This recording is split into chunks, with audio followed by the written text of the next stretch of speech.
Trying to work on that. All right. How are you today? Well, I can't complain. I shouldn't complain. Up and grateful. I can't complain. I shouldn't complain. But just give thanks. I said that to someone earlier today, that these days, once you're up, just be grateful for life. And the person said, "Are you okay?" I said, "I'm fine." Abby? Yes. Yes. Shouldn't I be fine? Because I said, once you're up, just be grateful. All right, then. So what's going on? Okay, so on your side mirror today, but before then, I mean, what's going on? Yeah, on the roads, right? Yes. Yeah, basically the roads are still looking very, very amazing this morning. Okay. It's mid-weekend, so it is not unexpected. Most of the areas we're tracking are looking very, very okay. Not without the usual influx, but looking very good. For those heading to the island this morning, considering Ikorodu Road, earlier there was an accident around Owodioniri end that caused a bit of build up, but that has been cleared on Obanjo Holding, and certainly motorists to be having that steady flow, but they would have it a lot better very soon, all the way inward Kitsu or Jota down to Obanikuru. At Obanikuru, they would have to slow down a bit. The rest of the journey inward the Funshaw Williams Avenue down to CMS is appreciable. And for those considering the third mainland bridge this morning, it's also good from the rear, that Opikingwood Berger all the way down to Secretariat, connecting the toll gate. Yes, due to alternation, traffic managers are usually there, alternating movement for those coming from Alakbere and trying to make a turn towards toll gate. So that will slow you down a bit. Beyond that point, all the way down to Ojota Bridge inward Ogudu, that's through Alakbere. It's a very good one. Up until motorists start approaching Ilaje inward Unilag waterfront, down to Osborne and Foreshore. Certainly alternation is a thing around that area. Those heading towards Obalindi also will be having it a bit slow this morning. Nothing to worry about, just influx.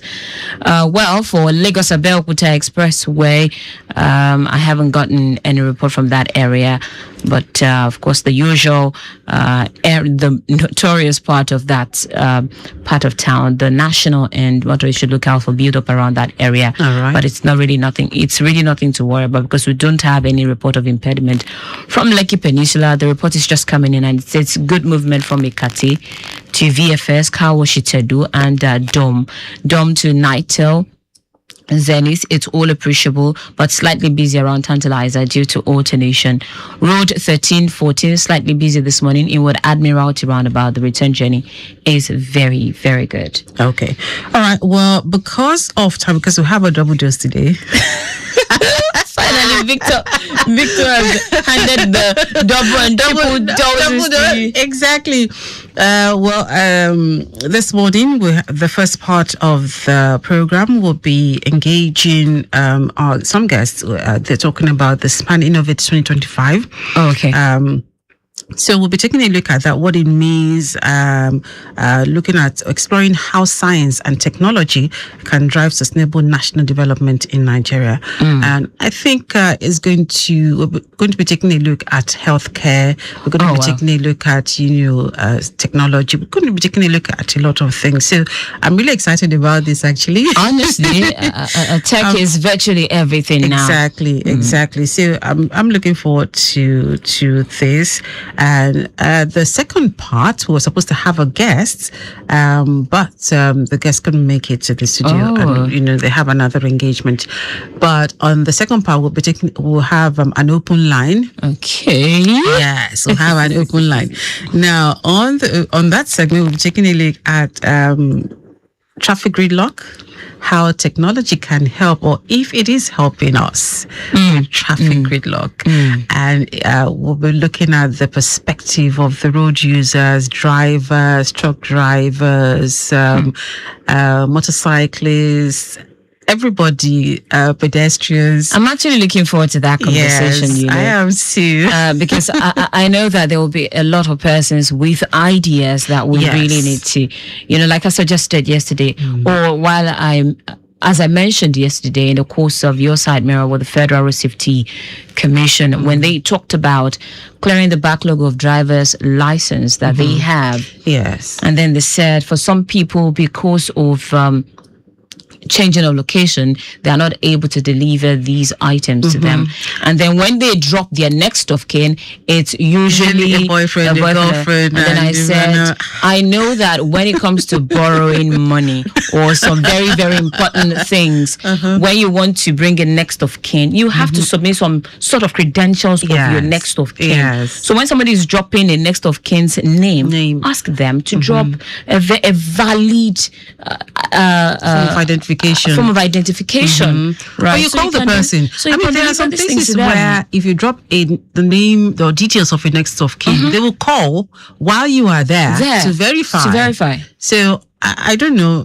Maybe we're asking for too much. I don't know. But there should be a way for them to verify, the names or the details submitted. Your open mic is going to be so interesting today. I can't wait to be.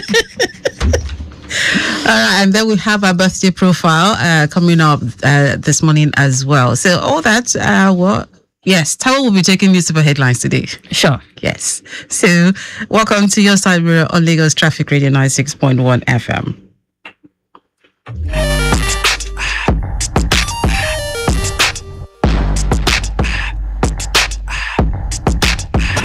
In a city that never sleeps, and traffic that never slumbers.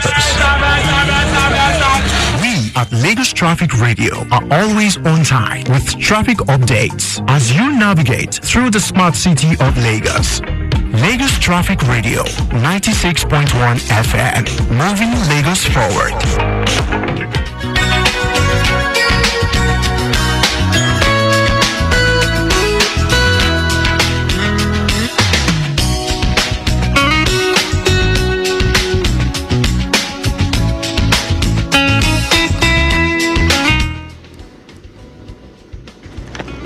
Good morning. Welcome to Your Side Mirror on Lagos Traffic Radio 96.1 FM. My name is Dele Gadumo. And this morning on the program, for those of you who have birthday shout-outs you want to send out to your friends and loved ones, please do feel free to send it in to our WhatsApp platform. But the first part of the program will be discussing science, laboratory and sustainable national development. SPAN Innovate 2025 will be entertaining our guests here in the studio, and we'll be asking them some questions about science and laboratory and sustainable national development as it relates to our daily living. And on the second part of the program, we have an open line.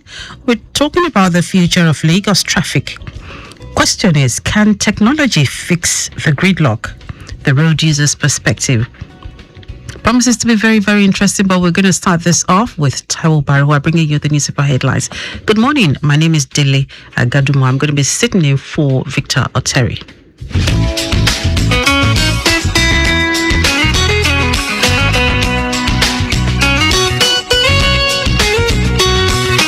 Good morning once again. Here is the newspaper headlines for today, October 22, 2025. Starting with the Punch newspaper, reps move to intervene in Pinkerton Dangote refinery dispute. The House of Representatives on Tuesday resolved to intervene in the recent face-off between members of the Petroleum and Natural Gas Senior Staff Association of Nigeria and the Dangote refinery, which has disrupted petroleum product distribution nationwide. The resolution of the House followed the consideration and adoption of a motion of urgent public importance co-sponsored by Kano and Sokoto lawmakers, Alassane Dagowa and Abdusamad Dasuki, respectively, at Tuesday's plenary.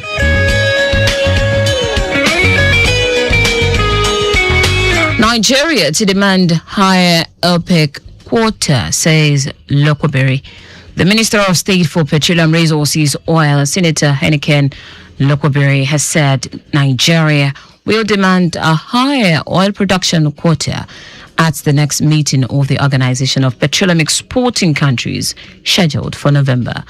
Lokwaberi disclosed this on Tuesday in Abuja during an interview with the media team of the Nigerian Upstream Petroleum Regulatory Commission, where he reviewed Nigeria's upstream oil performance 4 years after the enactment of the Petroleum Industry Act and the establishment of the commission.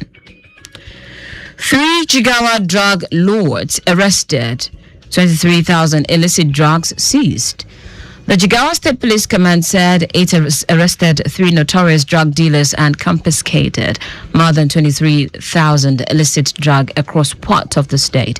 Confirming the development in Dutse, the Jigawa State capital, on Tuesday, the command's public relations officer, SP Shisu Adams, said the arrests were made during joint intelligence-led raids conducted by police units from Garki, Fagam and Megatari divisions on October 18, 2025. Moving on to the Guardian newspaper, Senate slams life sentence on child defilement to toughen laws on rape. The Senate has approved life imprisonment for anyone convicted of defiling a minor, a dramatic escalation from the present 5-year jail term under the nation's criminal code. This was as the House of Representatives launched an investigation into the utilization of $4.6 billion in grants received from the Global Fund and the United States Agency for International Development, USAID, for Nigeria's fight against HIV, AIDS, tuberculosis, TB, malaria, and polio. And still on the Guardian newspaper, FG warns vendors against selling false ripened fruits. The federal government has cautioned vendors across the country against selling false ripened fruit, warning that anyone caught engaging in the practice will face stiff penalties. The executive vice chairman of the Federal Competition and Consumer Protection Commission, FCCPC, Mr. Olatunji Bello, gave the warning yesterday during a one-day sensitization program held in Gombe State.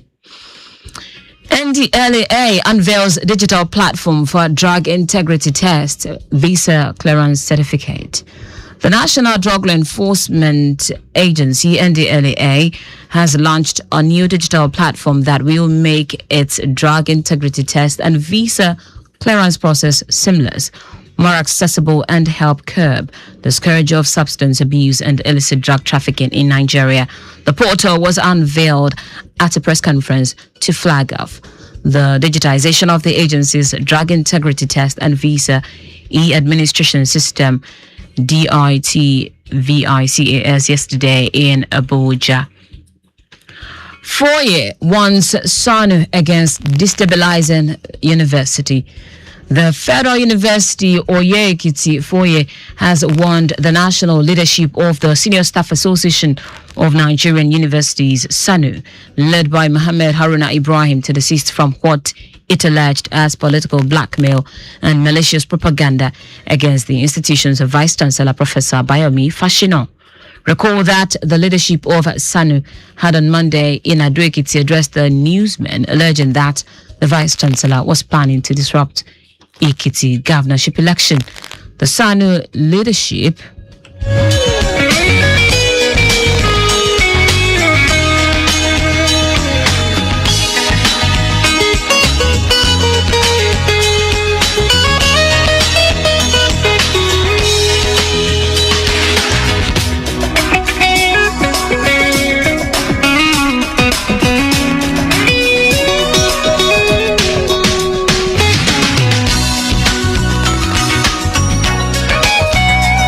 The SANU leaders also called on the federal government to remove Fashion from office to guarantee peace on the campus.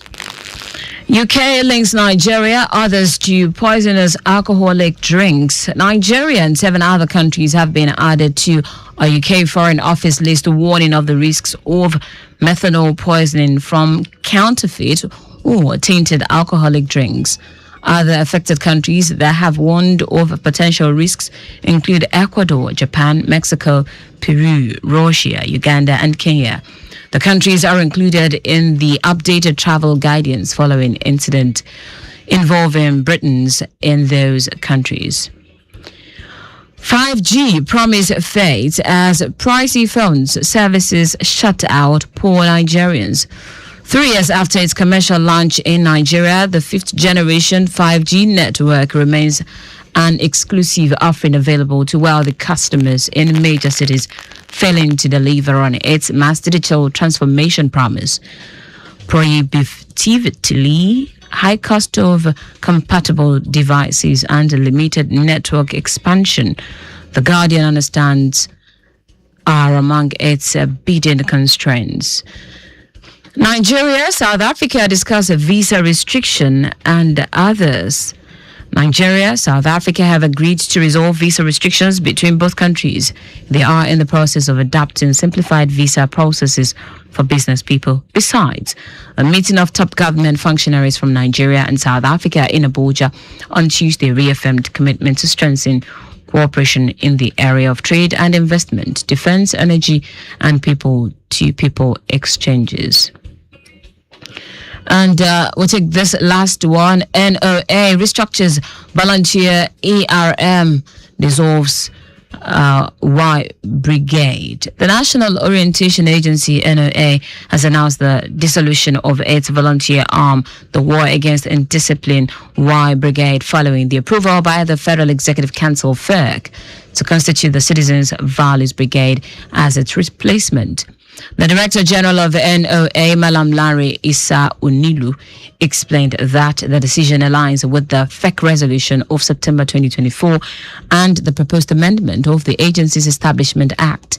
He said the change reflects the democratic ideals of the present administration and recognizes that Y Brigade nomenclature is no longer appropriate under a democratic dispensation.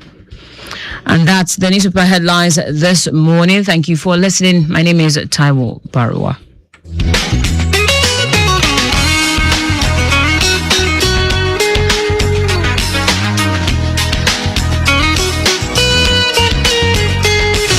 We are the dial that helps you navigate through Lagos traffic with ease.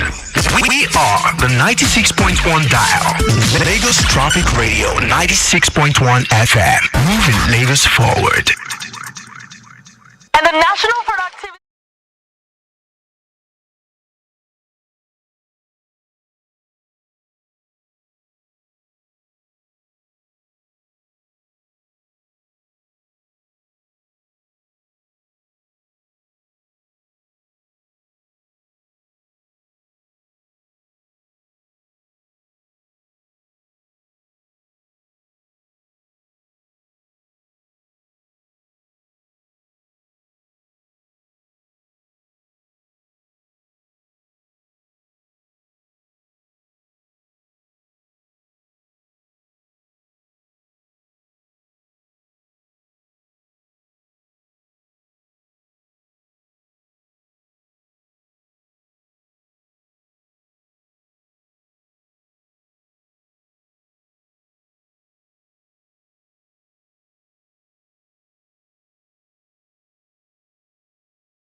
to energy. But then, how well are we positioning our laboratories and research systems to deliver real impact? So on the program today, I have two guests who will be discussing science, laboratory, and sustainable national development SPAN Innovate 2025.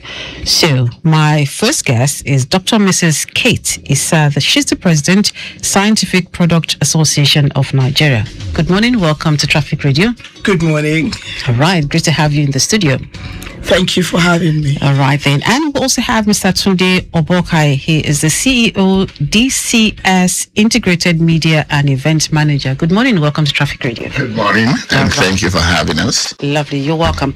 Thank you. So let me begin with the doctor. If you don't mind, ladies first, after men. You see, because today is ladies first. Sure. So tell us what this event is about. How science and laboratory and sustainable development, how it affects us as human beings. What is SPAN Innovate about? Thank you very much. I'm glad you asked. SPAN Innovate is bringing the leading scientific product manufacturers, suppliers together to show what they have, show the products, cutting edge equipment for laboratories, chemicals, reagents, glassware, everything that you need to set up and run any kind of laboratory. The leading suppliers, sources of these products are members of Scientific Products Association of Nigeria, and this year we decided to do a conference and exhibition. We understand that we're at a critical point in our country now, in our lives, and science is very important. Like you said at the beginning, without science, no nation can develop.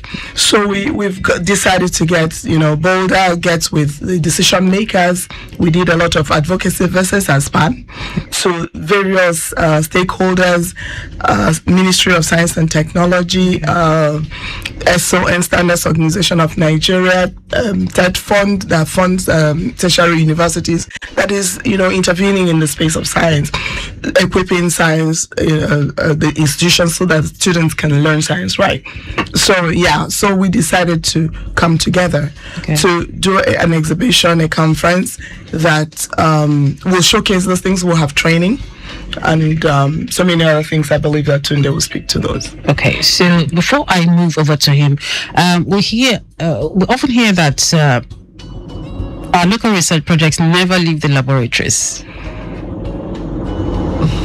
So from your experience, what do you think are the major barriers? Because you talked about secondary schools, and what are the major barriers, like maybe funding, infrastructure, but what are the major barriers that stop these innovations from leaving the laboratory to, the stage where they're actually actualized? Now we've gone off of SPAN Innovate 2025. Let's just talk about it. We're talking about because you're talking about science, bringing science, you're bringing schools and all of that. How? You're touching my nerve now.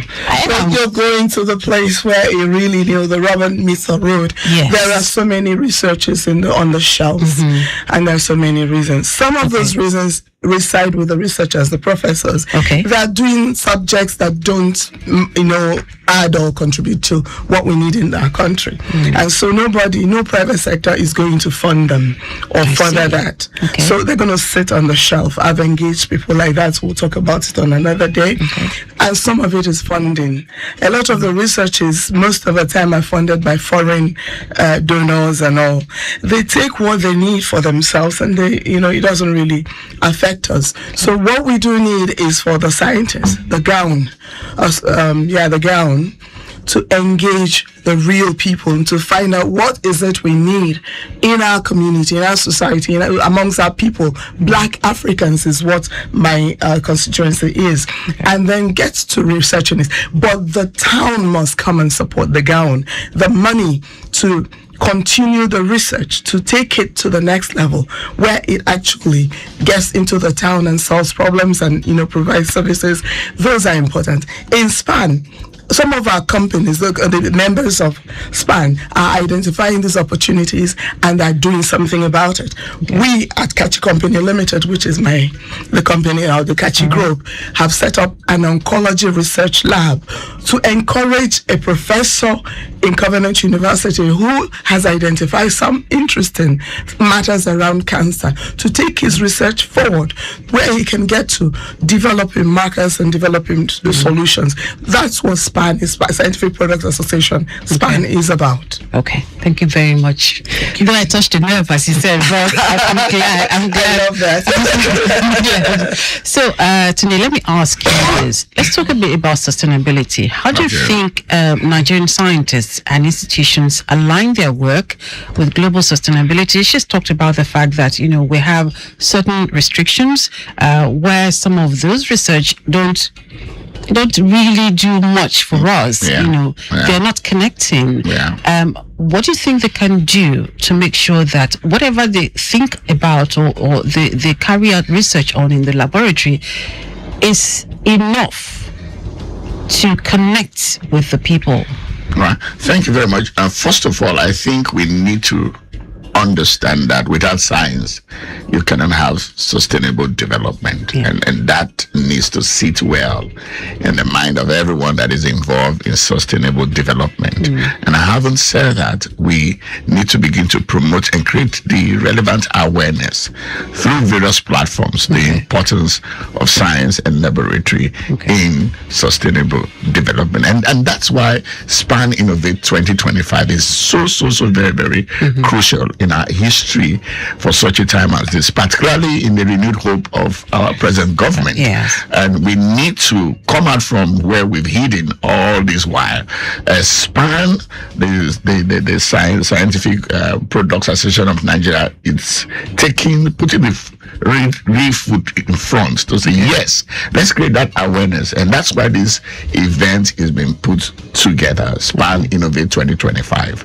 And I think that with the conversation and the interaction that will take place for 2 days, 28th and 29th of October 2025, will begin to create a new narrative in that sector, how science and laboratory can truly influence sustainable development. Okay, we'll take a short break. We'll be back.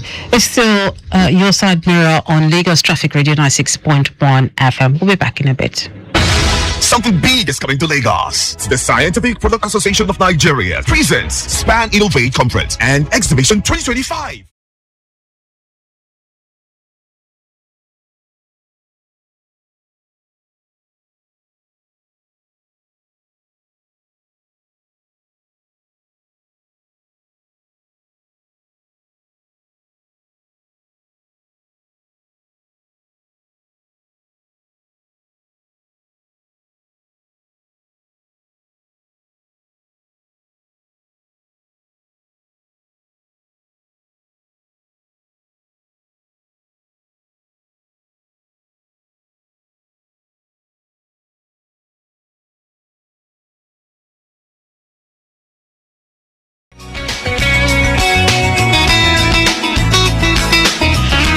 So there is some kind of excitement in the studio this morning.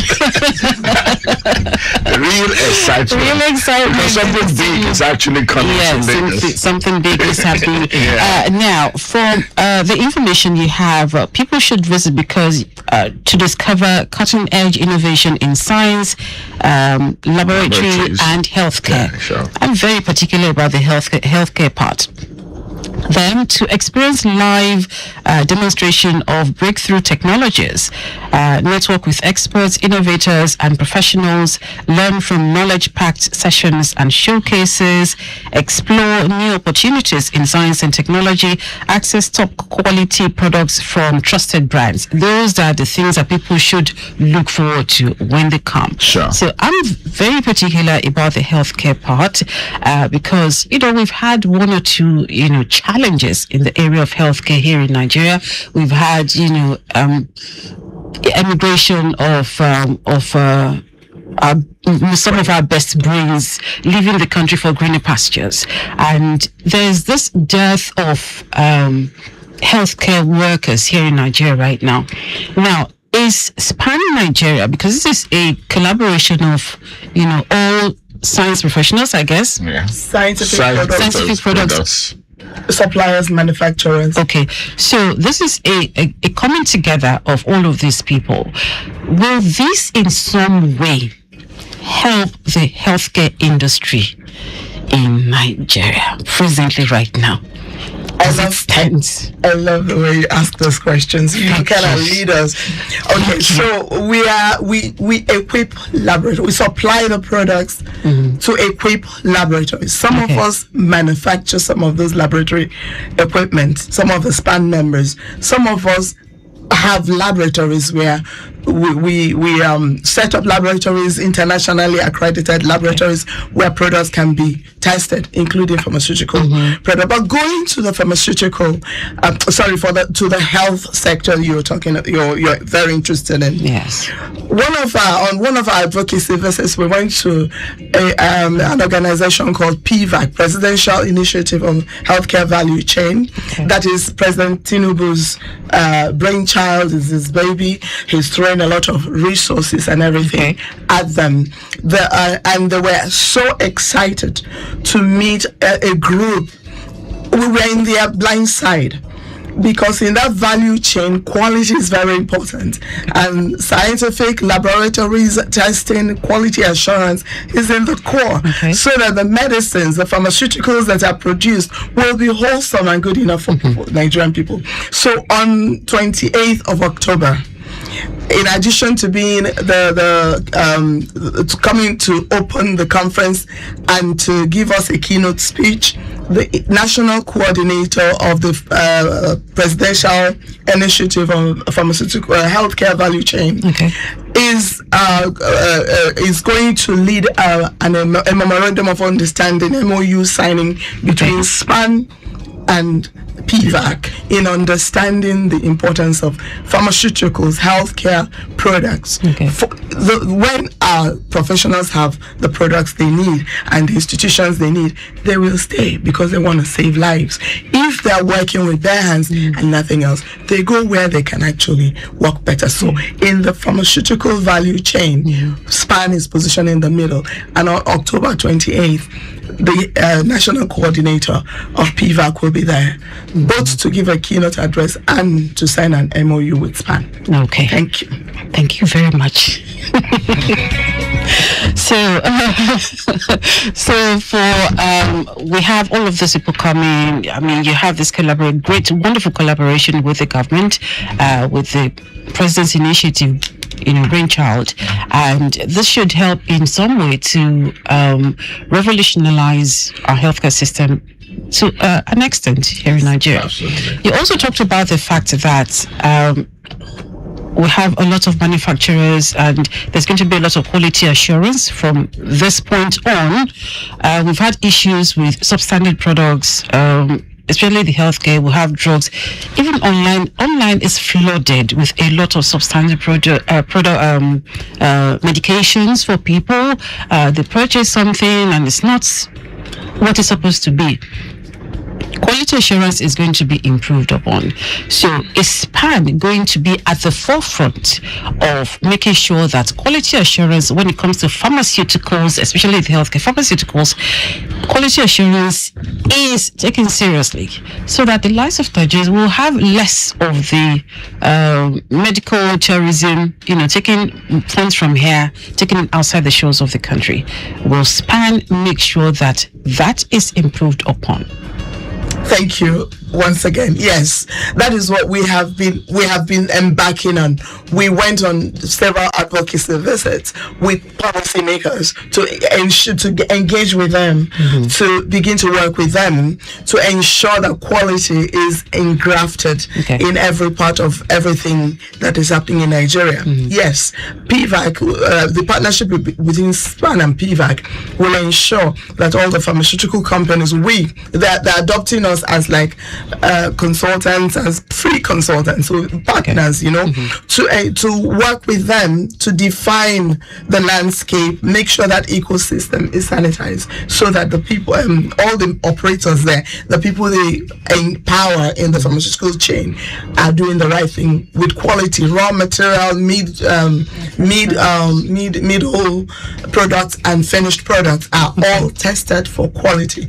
We're also partnering with Standards Organization of Nigeria. Fantastic. They have adopted SPAN, and we are now part of their quality, how they define standards and all that. So we are in the core of the various policies, ensuring that quality and sustainability is enshrined. We are also partnering with TED Fund. We have also partnered with TED Fund to ensure that when they equip the laboratories, the schools, that there are things like they think about sustainability, making sure that maintenance is engrafted, consumables are there. So we're in the core of policies.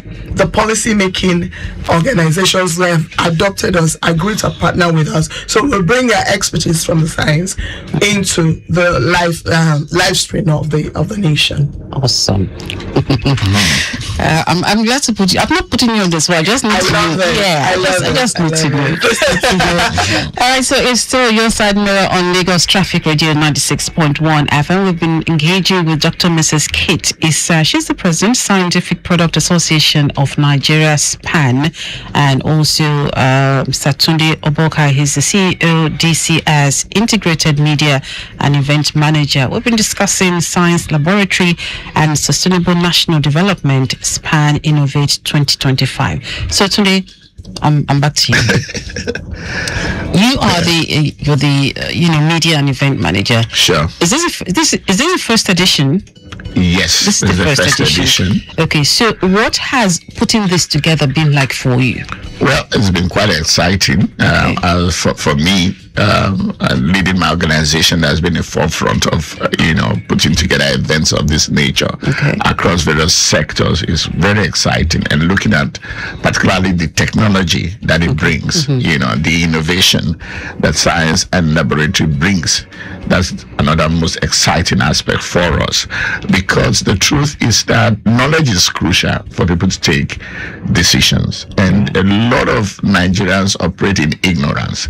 And so when you have an event of this nature where knowledge can be shared, people can be upskilled, new solutions and innovations in that sector can be displayed, and people taking through the benefits of those solutions, it truly excites us, and we put all that we can to make sure that the event is really a hype event and everything that we've promised are actualized.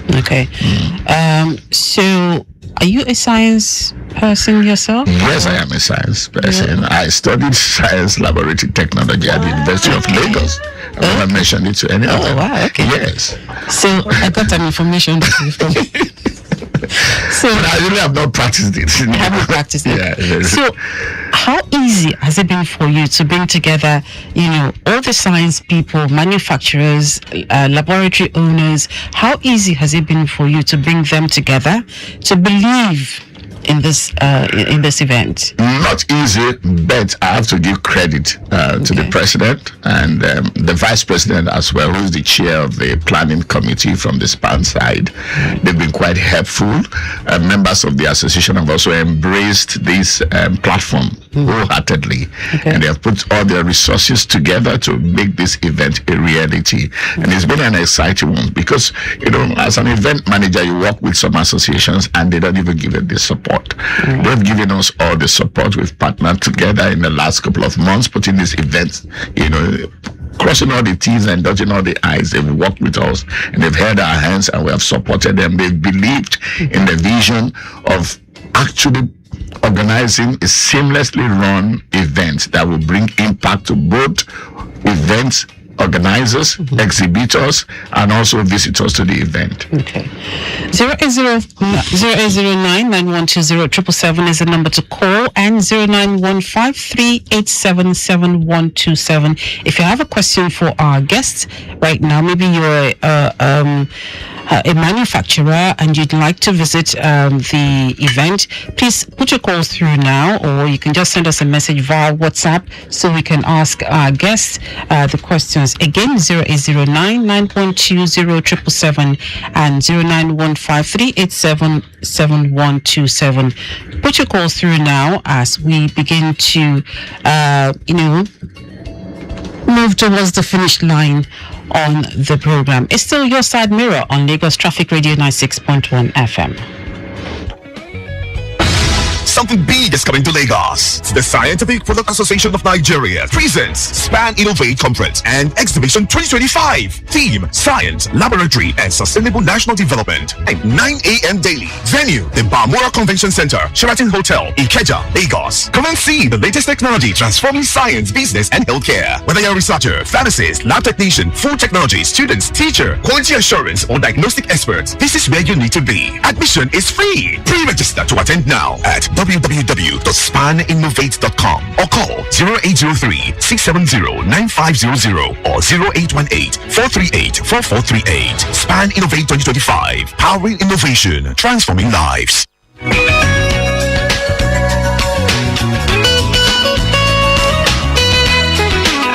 Quickly, we have an incident report here. It's a car with a tire issue some meters away from Customs Junction in Ward Journey Country Club en route Maryland. That's on Mobolaji Bank Anthony Way. Traffic managers are on ground to control traffic, and the tow truck is on its way to that location, but right now it's slightly busy backlogging traffic to Customs along Mobolaji Bank Anthony Way, so you just need to be a bit patient as you navigate that corridor. 0809 912 777 is the number to call. So as we round off, the event is on the 28th of October. Yes, Tuesday 28th of October and Wednesday 29th of October. That's next week. Yes. Okay. Next week, Tuesday and Wednesday. Yeah, and it's at the Balmoral Convention Center at Sheraton Hotel, Mobolaji Bank Anthony Way. Okay. And the event is starts 9 a.m. daily. We're going to be having an opening ceremony, and all the top government functionaries that the president mentioned will be in attendance. Okay. One thing exciting about this also is that we're going to have like a medical outreach. There's going to be a booth where people can come have free test. You want to test for malaria, you want to test even products you want to test. Then we're going to also have an innovation booth for people who want to learn about latest solutions and technology across, the value chain of laboratory, diagnostic equipments, name them. So schools are invited to come over, principals of schools, teachers of schools who want to upskill their laboratory, to align with modern trends. They are invited because they're going to be special discount. All the exhibitors are giving away at least 40% discount during the event. Okay. Yes. That's a lot. So all people need to do, just to avoid the long queues that we expect, you need to go register online. Register online at www.spaninnovate.com. www.spaninnovate.com. And for those who still want to exhibit, we are open, like you just mentioned. You're interested in bringing your products, you never heard of this Sprout, to now you want to be there. We are open to accommodate. We can squeeze some people in, to the event. Okay. All right. So is there a contact number? Yes, we have 080-3670-9500 or 081-8438-4438. I repeat, 080-3670-9500 and 081-8438-4438. Okay. All right. Thank you very, very much. Any final word from you, Kate, President? Yes, indeed. Thank you very much for this opportunity. Thank you, Tunde, for bringing us here. And I'm just blown away. I didn't realize this was going to happen. Thank you. The art is amazing. What I want to say is that it is time for all Black Africans to to take their lives in their hands and do the right thing. The world has moved on with precision science, personalized medicine. Researches are being done on using gene pools that don't include Black African genes. And so drugs are made, especially around oncology, that are not working for our people. So it's important for us to adopt science. Really, you and everybody in the science ecosystem need to get serious. It's no longer business as usual. Okay. The outside world is not going to do it for us. So science is the pathway for Africa, Black Africans continuing to exist on this planet. Thank you so much. Thank you so much to both of you for being on the program today. It's been a pleasure interacting with you. All right, so for those of you who would like some more information, the website is www.spaninnovate.com. I like to say that it's time for people to stop operating in ignorance. Okay. The big thing happening Tuesday, next week, and Wednesday is knowledge, is solution. Okay. So you're a researcher, you're a teacher, you're a student, you're a quality assurance manager. All roads should lead to Balmoral Convention Center, Sheraton, 28th and 29th of October 2025, and we're waiting, and you're going to have the best of time. All right then. Yeah. All right, thank you again. Thank all you. Right, so we have been talking about SPAN 2025, SPAN Innovate 2025, and you also know that it is clear from everything that we have talked about today, the science and innovation aren't just about discoveries, they're also about solutions. And with SPAN, well, there's hope for us still. My name is Dele Agadumo. This is the first part of the segment on Your Side Mirror. Coming up next is Birthday Profile, and we still have to talk about technology and transportation. Stay tuned.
Profile. All right, we have Doyin Adeyemo, Public Affairs Officer, Ministry of Information and Strategy, celebrating today. We also have Dr. Olatunde Murphy Ode, District Pastor, Living Faith Foundation, Sanctuary of Grace, Ikeja, celebrating today as well. Ariyo Samuel Ogunaike, aka Don Rigos, is also celebrating today. Prophet Michael Oyeyiga of Freedom for All Nations Church is also celebrating as well. Pastor Dipo Obisheson is also on our list. We wish you a happy birthday. Reverend Canon Aki Omoyajuwu also have you celebrating today. Happy birthday to you. Akinola Adenike, staff of State Treasury Office, FIS Department, also celebrating. Wish you many happy returns. Oluwayiwa Kuti is also on our list. We wish you a happy birthday. Engineer Oluwatosin Adeleye, Zonal Head VRS Yaba Zone, is celebrating today as well. Happy birthday to you. Audrey Monachiso Richard will also have you celebrating. Many happy returns to you. Honorable Taiwo Omolekon, many happy returns. Happy birthday. Yinka Adiogun is also celebrating today. Shegun Fajori, happy birthday to you. Kehinde Mokolu is also on our list. Wishing you many happy returns. Yetunde Ayodele Dike celebrating us also. Many happy returns to you. It's a long list, so just bear with us. Lady Evangelist Tolulope Adejoke Husu JP at 52 from the unique class 4 of SMI celebrating as well. Many happy returns to you. Glory Effiong is also on our list, so wishing you happy birthday. Oluwa Demilano Joanna Awonuga is 12. Daughter to Mrs. Taiwo Awonuga, staff of the Ministry of Budget and Economic Planning, also celebrating today. Many happy returns to you. Olufumilayo Banjoko of Jubril Martins High School, 1999 settle, celebrating with you. Honorable Olushala Ojo, who resides in the UK, and this is especially going out to you from New State High School, 1996 alumni set. Oyikosola Omoshalewa Ogunshaki, Doctor of Ogunshaki Irewole, Director Post Service, Office of Local Government Establishment and Training. Happy birthday to you. Chisom Oluwakemi Alunga is also celebrating. We wish you the very best. And our traffic manager celebrating as well. We have Assistant Chief Law Enforcement Traffic Superintendent Olagokun Timothy Olalekon, Zone 10, Maryland. Falaye Akinwumi Oluwatosin of Zone 3, Ipmori. Also have Akitaye Olubisi Adeshegun of Zone 16, Egbeda. Olowoyeye Oluwadare Samuel of Zone 26, Ojoduberja. And Suleiman Gafar Adeniyi, Zone 43, Ajasa Command. To all of you celebrating and to many others celebrating out there, we wish you happy birthday and many happy returns.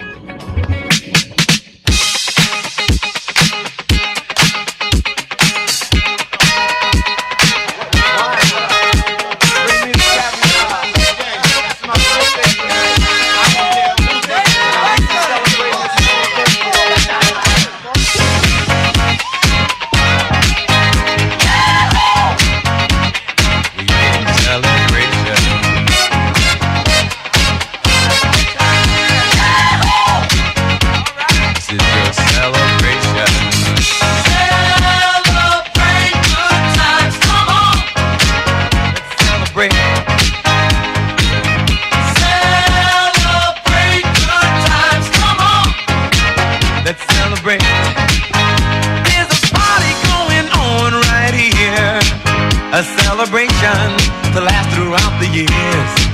So bring your good times and your laughter too.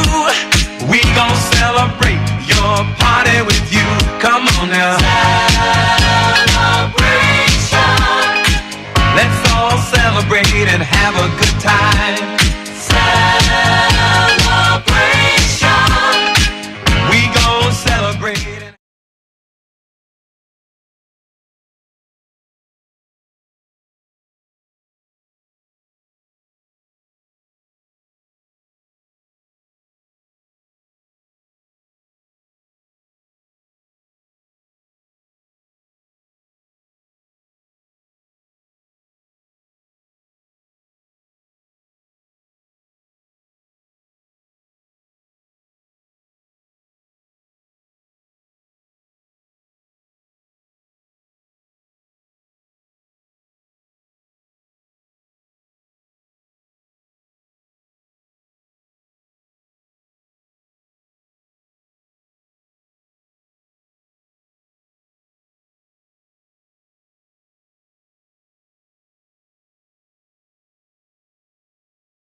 Okay.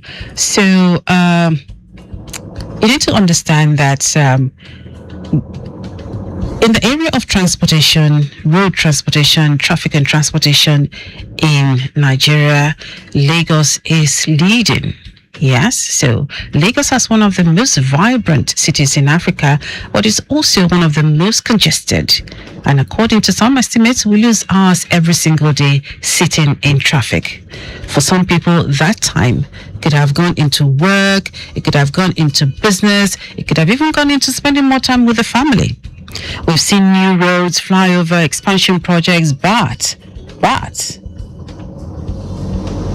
we still have a lot of questions that we need answered, right? So this morning on the second part of the program, we shall be discussing technology. Yes, we'll be discussing technology. We're critically taking a look at, and it's going to be an open line. So those of you out there, our listeners, I want you to really participate because it has a lot to do with you. We're seeking your perspective on the topic today.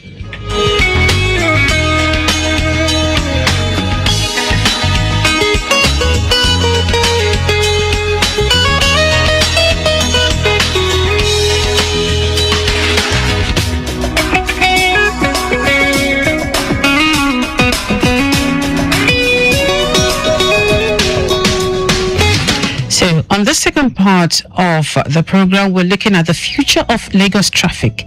Can technology fix the gridlock? The road user's perspective. I'll be engaging more with you out there, whether you are a driver, you are a commuter, a road user, a business person. We want to find out from you. Can technology really help? Can it fix the gridlock that we face daily in Lagos? You can call me. Yes, you feel free to call me now. Feel free to call me. Let's hear your part of what has been your experience. Traffic manager Aladisheye, you called me earlier from Mile 12. I would like you to call back. Let me hear what you have to say. I want to know what's going on at Mile 12 if you have more information for us. There's another incident report sending Dr. Moore Bridge in Wadakunwajo roundabout. There's a broken down Iveco long tipper fully loaded with granite with a propeller problem ascending Dr. Moore Bridge. The road has been cordoned off and mechanic has been contacted for evacuation, but it has no adverse effect on traffic at the moment and officers are fully on ground doing the needful. So put your calls through 0809 912 0777. I want to find out from you, can technology really help fix gridlock in Lagos, or if you like in Nigeria? What has been your experience on the road? Do you think that we spend much more time on the roads in traffic, and what can we do? We have apps like Google Maps, we have different bridges, we have flyover constructed, and so right now, is that helping? Lagos is changing, we know. We have new traffic lights appearing on major intersections, and we have cameras issuing fines automatically. That is technology. But what do you think is the way forward? Do we risk turning the road traffic into a tech trap for ordinary commuters? You are a commuter. What has your experience been like on the road? You are a driver. If you're driving above 60 to 80 kilometers, say on the Third Mainland Bridge, for instance, there are implications. What has your experience been like? Share with us. 0809 9120 777.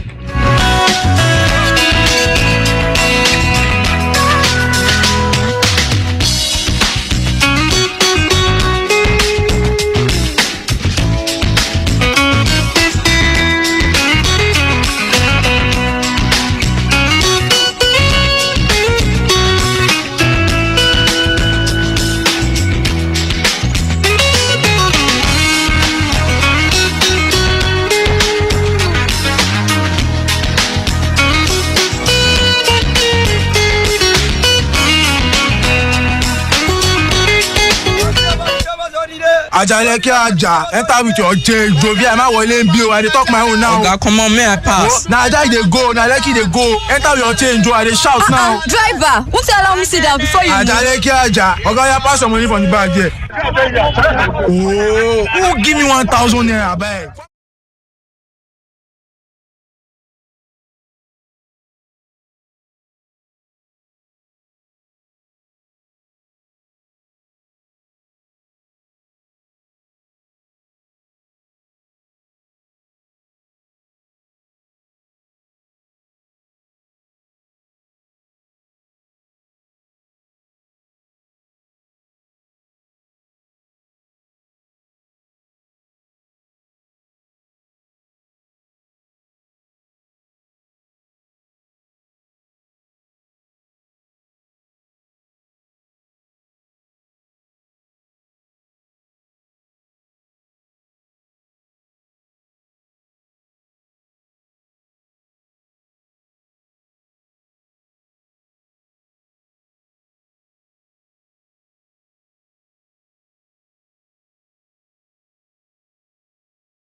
Truck arrives the location from the Victoria Island inward Lekki axis. The length and breadth of the axis is presently cool and calm with no record of impediment. Traffic from McQueen Bridge inward and outward Bonnie Camp roundabout is presently good. Inward and outward Amadi Bello Way en route Eco Hotel, and the return journey is appreciable at the moment. And from Bonnie Camp under the bridge inward Kofo Bayomi, Oniru Kilimanjaro down to Ozumba stretch, and the return journey all in good shape at the moment. The stretch of Law School and Road Civic Center is good. Civic Center in Ward BJ is also looking good. School Corner to Sandfield to connect Lekki Phase 1, and the return journey is a steady movement, except slight delay at alternation points and traffic light. And we'll have a slight delay also at after that Lekki Phase 1. All right, we'll keep you updated. And this one from the inner part of Ikorodu, vehicular movement from Itaoluwo inward PZ is steady due to an earlier reported impediment. A better movement around Barracks to Olopomeji Trailer Park. Odonguyo proper is slightly busy at the moment due to traffic alternation and early morning rush. Further movement inward home at NNPC Flower to Second Gate is a good one, and approaching First Gate will have a slight busy movement.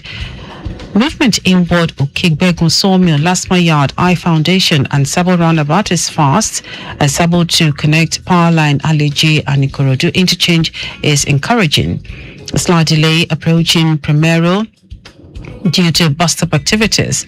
Light traffic inward Unity to Benson. Itamaga on roads radio and where Music Village is free. Navigating inward Grammar School and Otano is looking good. Otano to Ladiga Ojubode have a light. Ojogbe navigating inward Upper Palace. Ojubode to Ikorodu interchange is a good one. Traffic managers are also on ground doing the needful. All right, then 08099120777. That's the number to call. We're looking at the future of Lagos traffic. Can technology fix the gridlock? The user's perspective. If you're a road user out there, what has your experience been like when it comes to technology? We've had people complain and complain about the fact that they ran the red light and then they got a message or a call. Yeah, a message preferably appropriately most times that they have committed a traffic contravention. So, what has your experience been like? Has technology helped? Is technology helping us to fix the gridlock and to make sure that sanity is restored on our road? 0809-9120-777 and 0915-387-7127. That is the number to call. You can also send your messages via WhatsApp so we can read your messages. So we'll be waiting to take your calls, share your experiences, preferably if you want. You can call in to share your experiences on the road. And when it comes to dealing with the traffic managers, when it comes to traffic indiscretion, what has your experience been like also? Have you been stuck in traffic and the lights have helped you, or has Google Map in fact helped you? Because that is another form of technology. Has Google Map helped you to navigate your way out of a gridlock situation?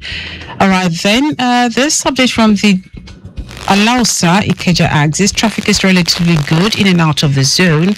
The stretch of Mobolaji Johnson Avenue from Old Toll Gate 7 up Billingsway to Alausa intersection is looking good. Bafemi Awolowo Way is a good one. Side slightly at the signal light alternation point. Same applies to Latif Jakonde Road. Vehicular movement along Aromire linking Adeni Jones is good. A side alternation delay where necessary. Likewise, the stretch of Dr. Nuruddin Olu connecting Otedala under the bridge will also have a good one. All right. What's the course of traffic from Asolo to mile 12? Well, we'll let you know as soon as we receive that update. Traffic manager Aladeshaya, you're going to call earlier to let us know what's going on at mile 12. We're still expecting that call so we can better advise our road users.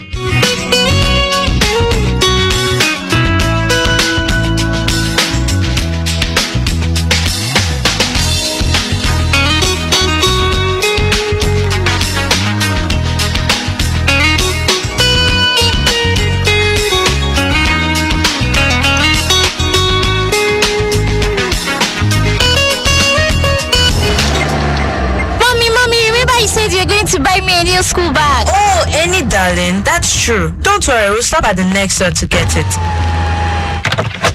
Wait in the car, let me go get it. Madam, don't tell me say you won't leave this pikin inside this motor come out too. Abba, waiting up, I won't buy something. Say you don't know say the pikin fit faint inside this motor or make they kidnap and come out. We don't see him before. Any talk, come, let's go together.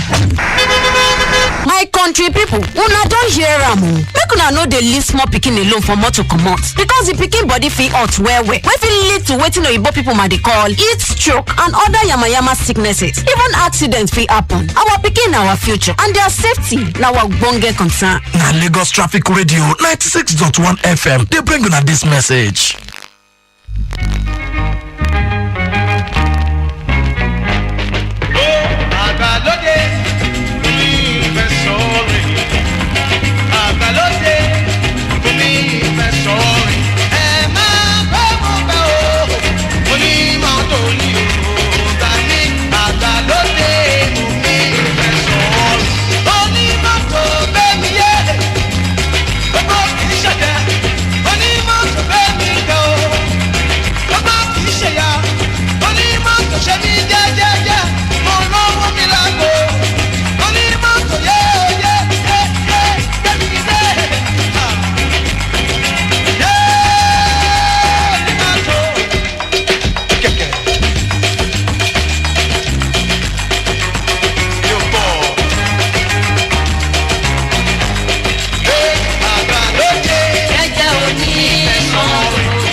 Hello, can I give you the update now? Yes, I've been expecting you. Go on, please. Traffic manager, Aladisha from myself. Hello? I'm with you. Go on. I'm with you. Okay. we're having an high capacity bus broken down at Kushofe in one case. Okay. And it has caused a lot of backlog. So we are about to throw it out of the road now. Okay. Just to give you an update. That's why we're having it busy. Okay. So it's at Kushofe in what K2? Yes, in one K2. Is it on the main carriageway or the service lane? At the main carriageway. Okay. At the main carriageway. So I've got the backlog now down back to Irawa place. Okay. So immediately it's off the road, I will let you know. All right then. Thank you so much. Oh, you're welcome. All right then. That was a traffic manager, Aladi Sheye, giving us update. We're waiting for that update. Well, thank you so much. So there is a broken down high capacity bus at Kushofe in Ward K2 on the main carriageway. The backlog has extended to the Irawo Ajegunle axis, and as soon as it's off the road, definitely we'll let you know.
It's before 10 o'clock. I want to say a big thank you to all of you for being a part of Your Side Mirror today on Lagos Traffic Radio 96.1 FM. My name is Dele Gadumo. Coming up next is the news at 10.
Governor Sanwo-Olu inaugurates newly completed library in Lagos State University, Ojo.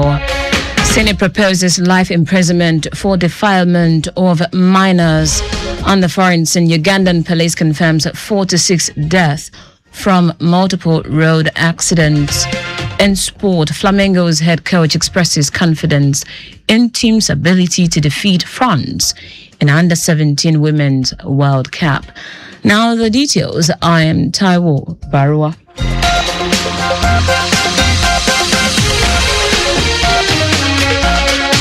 Lagos State Governor Babajide Sanwo-Olu has inaugurated the newly completed library in Lagos State University, Ojo, named after him.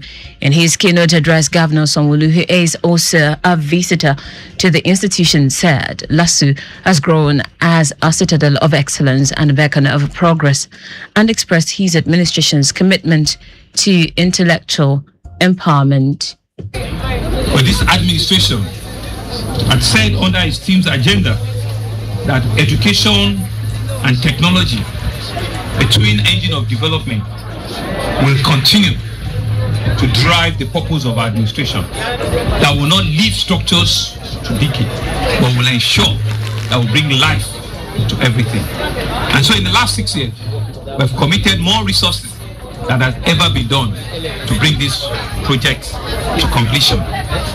We're happy for what LASU is, for what we're doing with our educational sector.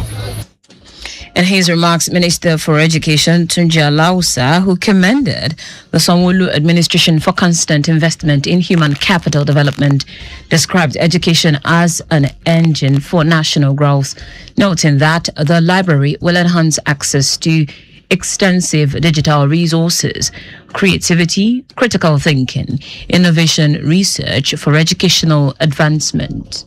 The success of Babajide Olusola Sanwo-Olu Library Complex is a testament to the Lagos State government dedication to educational development, empowering our youth, strengthening institutions, and building a knowledge-based economy through consistent investment in educational infrastructure, setting a model for other states in Nigeria to.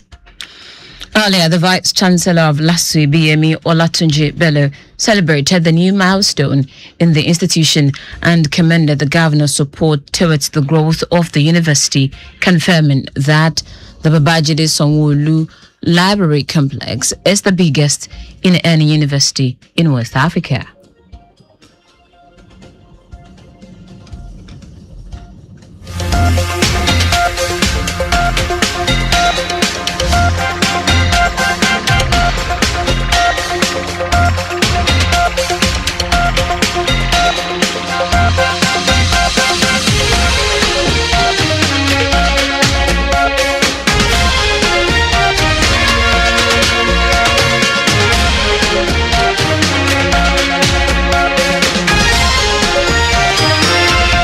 The librarian Obaomi Makinde described the Babajide Sanwo-Olu Library as another milestone in the history of intellectual knowledge, noting that with earnest technology, creativity, and human expertise, the library will be maximally utilized.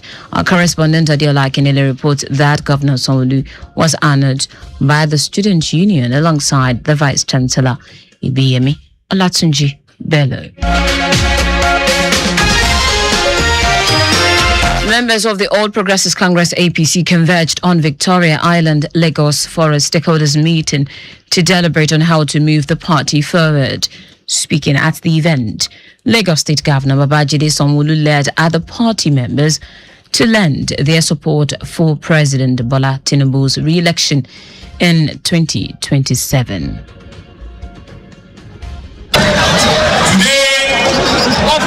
That Lagos State APC is truly happy to go.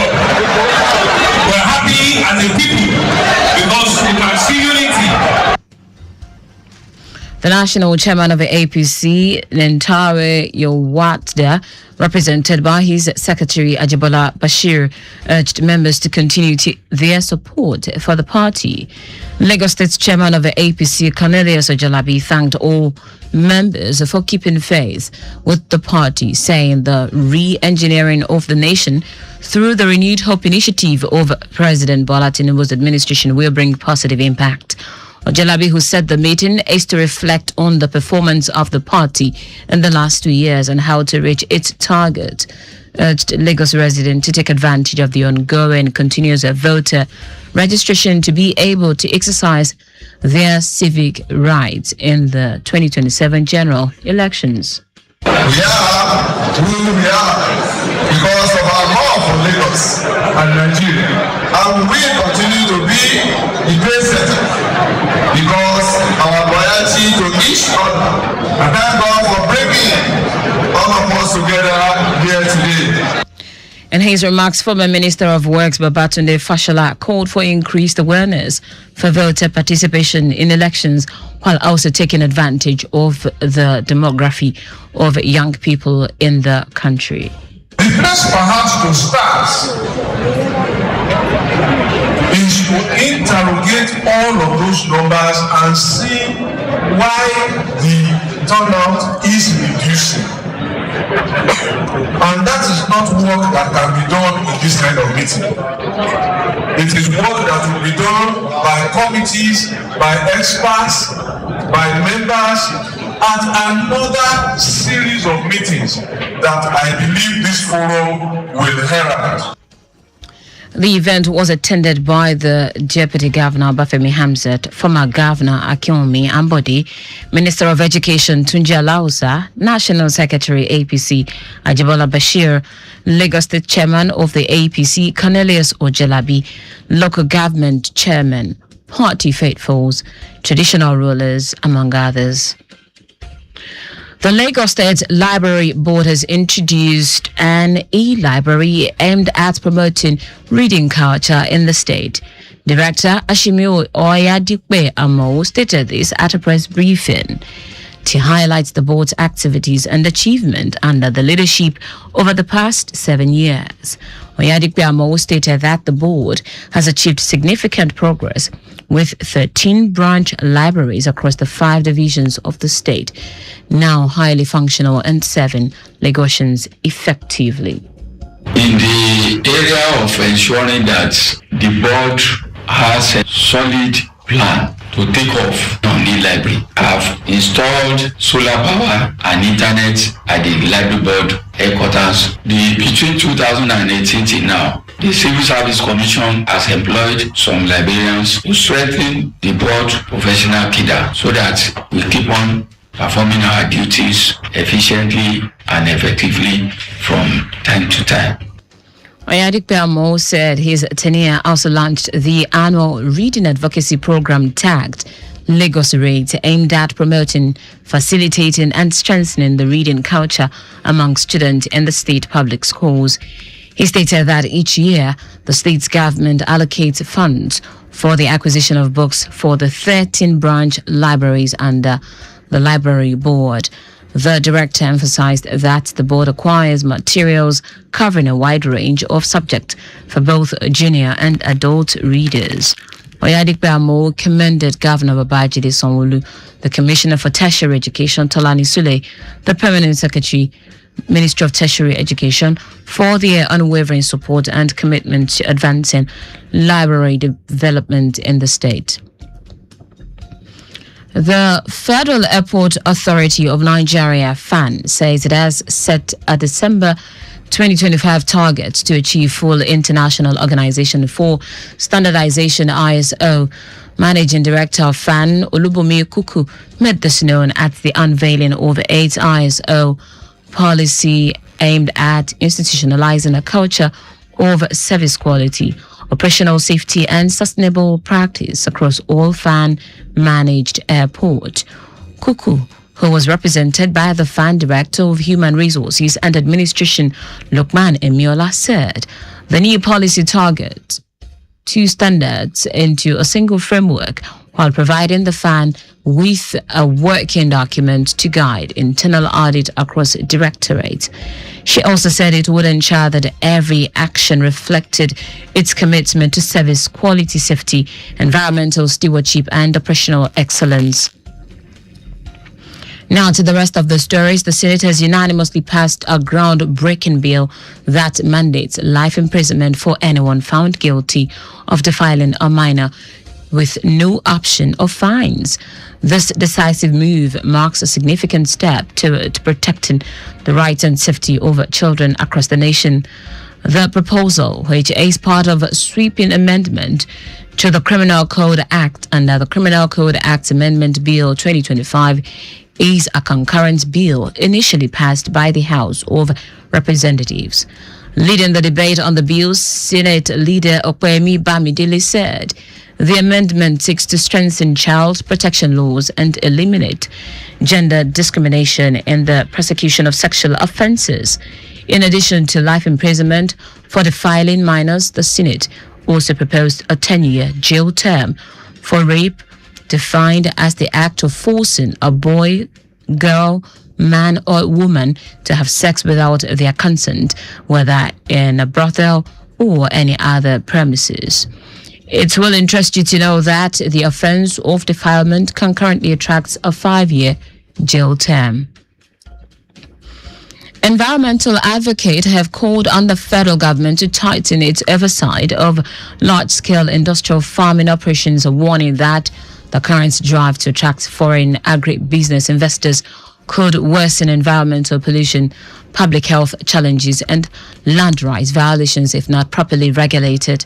They made this call at the media training on industrial animal farming and the implication for Nigeria, organized by the Health of Mother Earth Foundation, HOMEF, Environmental Rights Action in collaboration with Youth in Agroecology and Restoration Network and HEDA Resource Center.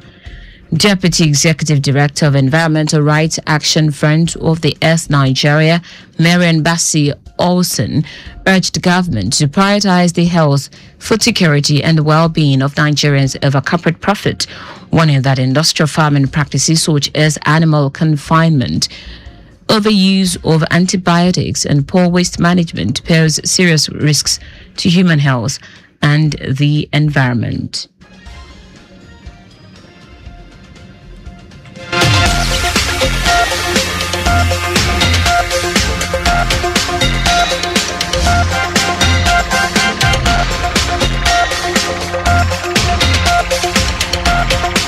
Agroecology is saying, yes, we need to grow food, but in a way that respects the people that plant the food, in a way that respects the people that grow this food, in a way that respects even the people that eat it. That's why we say agroecology in line with food sovereignty, food produced with respect in quantity and quality that I'm used to.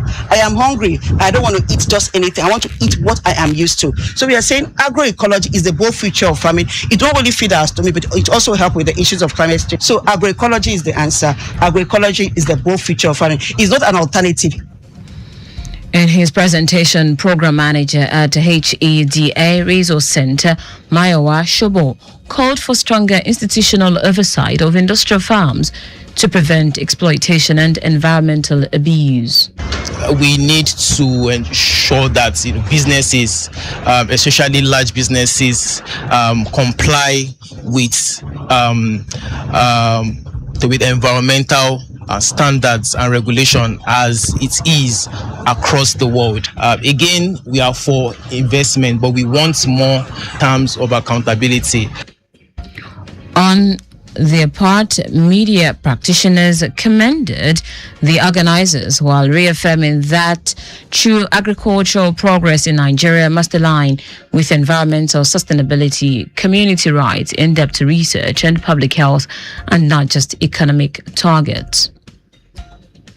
In foreign news now, Ugandan police say 46 people have died after several vehicles crashed on a major highway in Uganda, revising an earlier death toll of 63. The police say they had mistakenly included victims who were unconscious in their initial fatality count.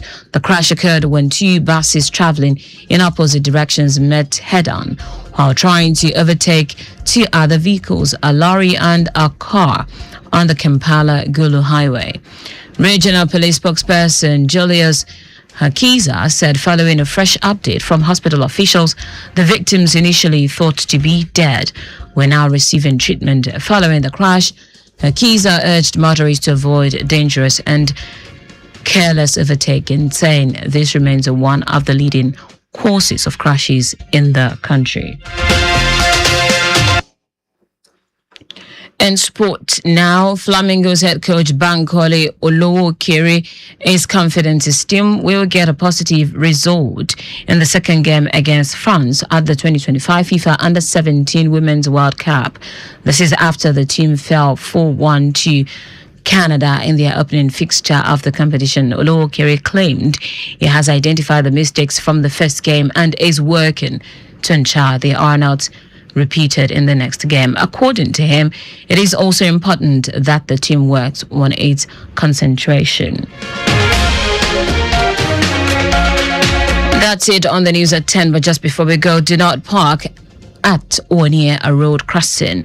You can follow us and like all our various social media platforms: X at Traffic Radio 961, Facebook Lagos Traffic Radio 96.1 FM, Instagram Lagos Traffic Radio 961. Subscribe and watch news and programs live on YouTube at Traffic Radio 961. Visit our website on www.trafficradio961.ng. You can also listen to Lagos Traffic Radio 96.1 FM live on My Lagos app for timely updates. Did you know that the Sanwo-Olu administration completed and inaugurated Ikoyi network of roads? MacDonald Road, Latif Jakonde Road, Milverton Road, and Thompson Avenue in Ikoyi, Etiosa local government. You can get more details on the Lagos State government website. To end the news, here are the highlights of the major stories. Lagos State Governor Babajide Sanwo-Olu has inaugurated the newly completed library in Lagos State University Ojo, named after him. The Senate has unanimously passed a groundbreaking bill that mandates life imprisonment for anyone found guilty of defiling a minor with no option of fines. We also told you that Ugandan police confirmed that 46 people have died after several vehicles crashed on a major highway in Uganda, revising an earlier death toll of 63. Finally, in sport, Flamingos head coach Bankole Olowokere is confident his team will get a positive result in the second game against France at the 2025 FIFA Under-17 Women's World Cup. For contacts with the newsroom, send a message to info@trafficradio961.ng. That ends the news broadcast compiled by Adewale Olokoroku. I am Taiwo Barwa. Thank you for listening. Good morning.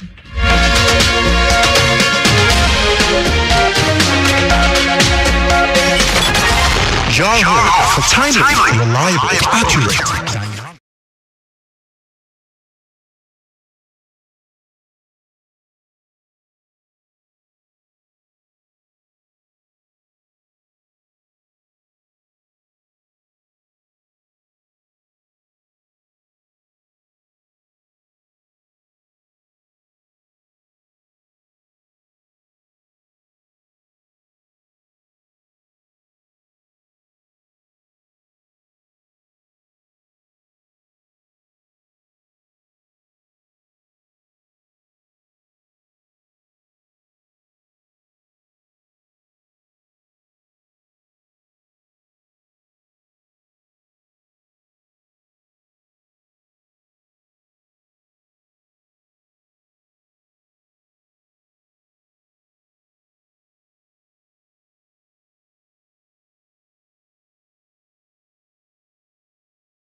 Employment Trust Fund. So, if you own a business in Lagos, this is the time to connect with us. Today, on the edition of the show, we're going to be talking empowering dreams through skills, the Scallop Media story. My guest is Dr. Betty Adepoju, the CEO of Scallop Media and Technology. Also have in the studio with me, Kehinde Adesun, participant and the beneficiary, LSTF GIZ Employability Support Project.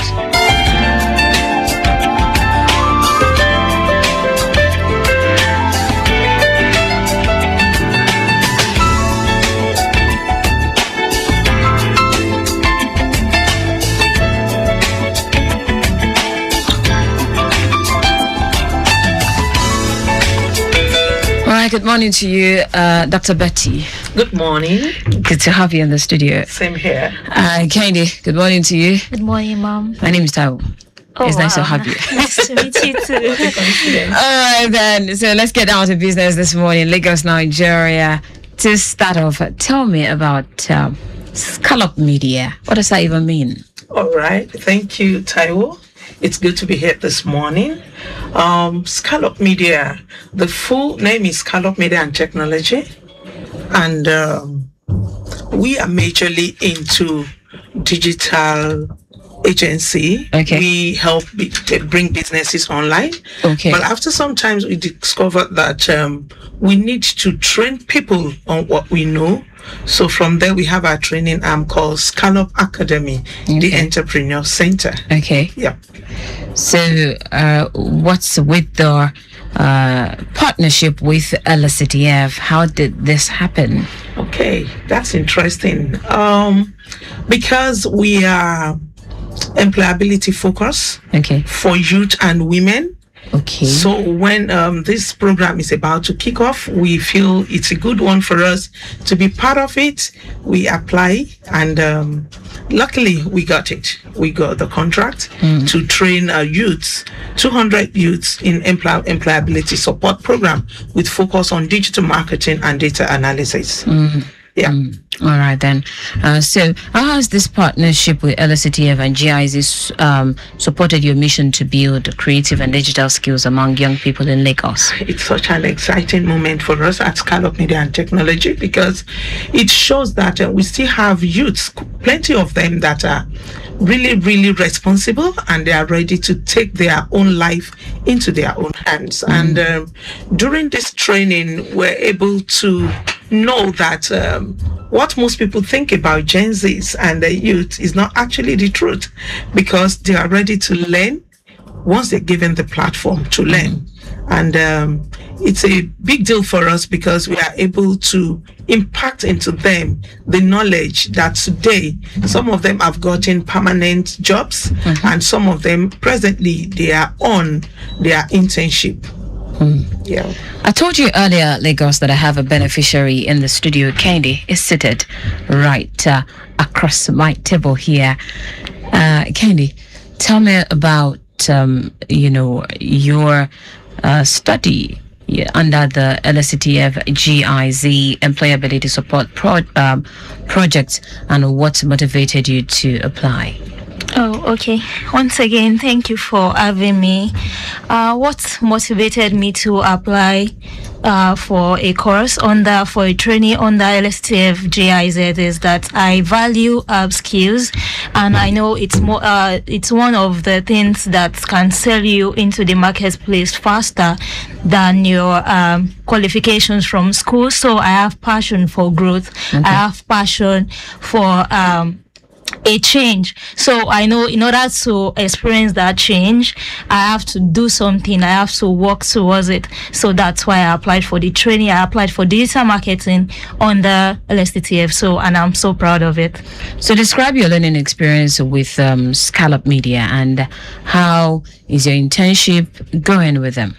Oh, okay. It was an amazing one with Scallop because they provided experts during the training. I mean, the coaches, they were so great that they pay attention to every student. Like, no question is invalid. Like, they pay attention to individual person by whatever you need to know, whatever clarity you need at any point during the training. They are ready to say it, they are ready to repeat, to reiterate anything you need clarity on. And my internship currently, it has been great. I actually work directly with Scallop Media and Tech, so it has been an amazing. I have a very great boss, Dr. Betty, and everything has been going so well so far. All right, Dr. Betty, is this your first time partnering with LSTF? Yes, this is our first time, and we hope to partner more with them. Tell me what how the journey has been for you. Yeah, like I mentioned the other time, it's been interesting because it's opened up to so many opportunities that are available, and then so many things we can do with youth to make them useful to themselves, and thereby helping the state as a whole, and then in the economy they can make their own impact. Yes, Lagos State economy. There is so much going on in the digital space now. From your experience, what skills are currently most in demand in the creative and digital industry, and how is Scallop Media helping learners prepare for these opportunities? Okay, in the digital space, I'll say digital marketing stands out because it's a very broad aspect of digitization, right? Okay. Because we have content creation, we have media, and quite a lot under it. And like the participants that we had at Scallop Media, some of them did data analysis, and it's interesting to know that even data analytics is still under digital marketing, and this knowledge has helped them to be able to choose. I want to go for content creation. I want to be a web designer. I would like to do, because we have so many sections, and this has really helped them. It has improved, and they've been able to make money for themselves. Yeah. Tell me, how long is this program with LSTF? How long is it going to take? What's the duration? It comes in 2 cohorts. Okay. We finished the cohort 1, and we did a graduation just last week. Okay. And the second cohort will take off by November 3rd till November 31st and November 30th. Oh, that's 2025. That's next month. Okay, so it's just for a duration of 4 weeks. Yes, 4 weeks. 4 weeks, amazing. So we are done with the first cohort. We're planning to start the second cohort by November. Okay, do you by chance have an idea of the figure of those who actually put in for this program? For each cohort we are meant to train 100 participants. Okay. And it's quite interesting that while trying to do onboarding session, we have over 400 participants that registered, but we have to do validation to know those that are qualified, because it's majorly for youth between 18 and 35 years. Oh, between 18 and 35 years. Oh, okay. So that's basically is the criteria. Yes. Aside the age, now, are there other things you consider in choosing a candidate? Yes, your lastra is very important, because the program is majorly for Lagos residents. So it's one of the things, in fact, it's most important thing that we consider before you can come on board. Yeah. All right, Candy, let me turn to you on this one. Before joining the program, right, what were you doing, and what has changed for you since completion of the program? Oh, okay. Before I joined the program, I didn't introduce myself properly. I actually graduated from the Nigerian Institute of Journalism, Ogba, Lagos, and I have the mass communication background. So before I joined, I've been working with radio station and television during internships and all of that. But now, during the training, I was able to successfully design a website, which is a big challenge, and it was great. Like, I challenged myself to be able to do it, and I did it. So that's a major change for me during the training. All right, then.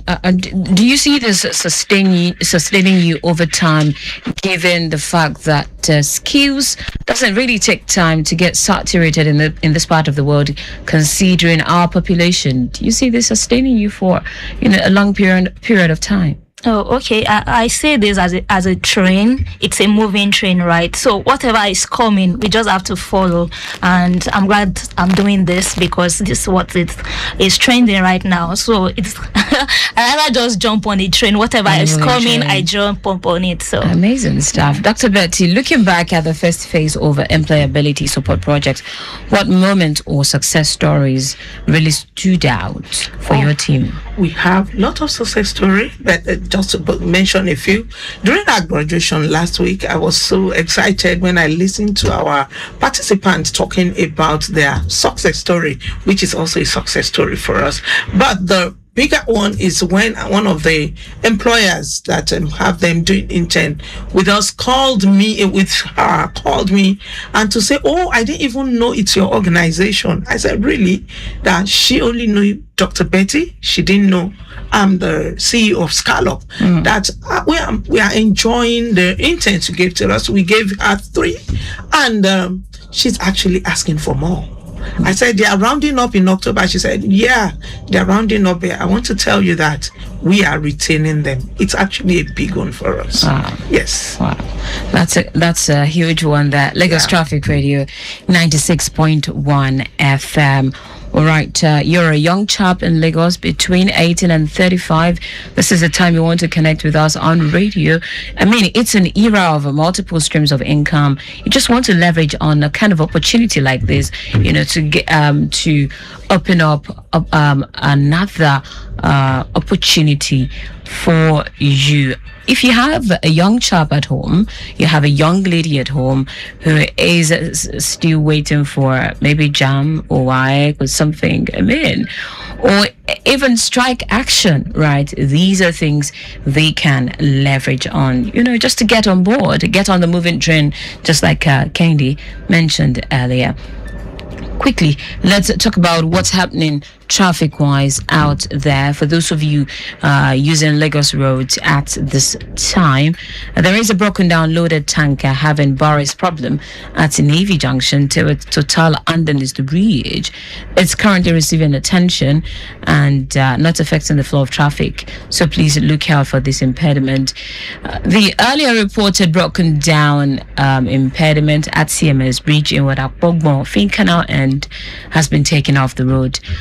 All right, so you should heave a sigh of relief for those of you within that area. And of course, another impediment that was earlier reported around Dokpemu has been taken off the road also for those of you heading towards that direction.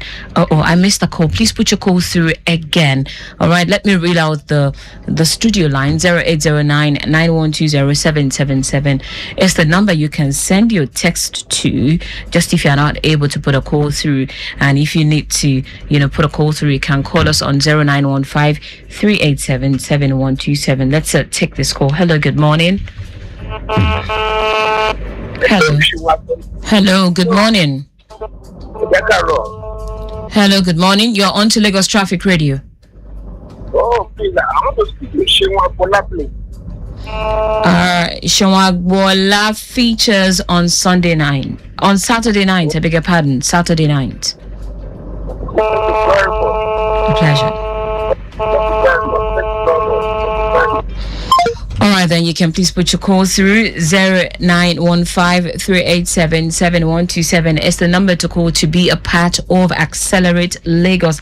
The program is Accelerate Lagos, brought to you courtesy the Lagos State Employment Trust Fund. And this morning on the program, like I mentioned earlier, I have my guest with me in the studio, and we're talking employability this morning from the Scallop perspective.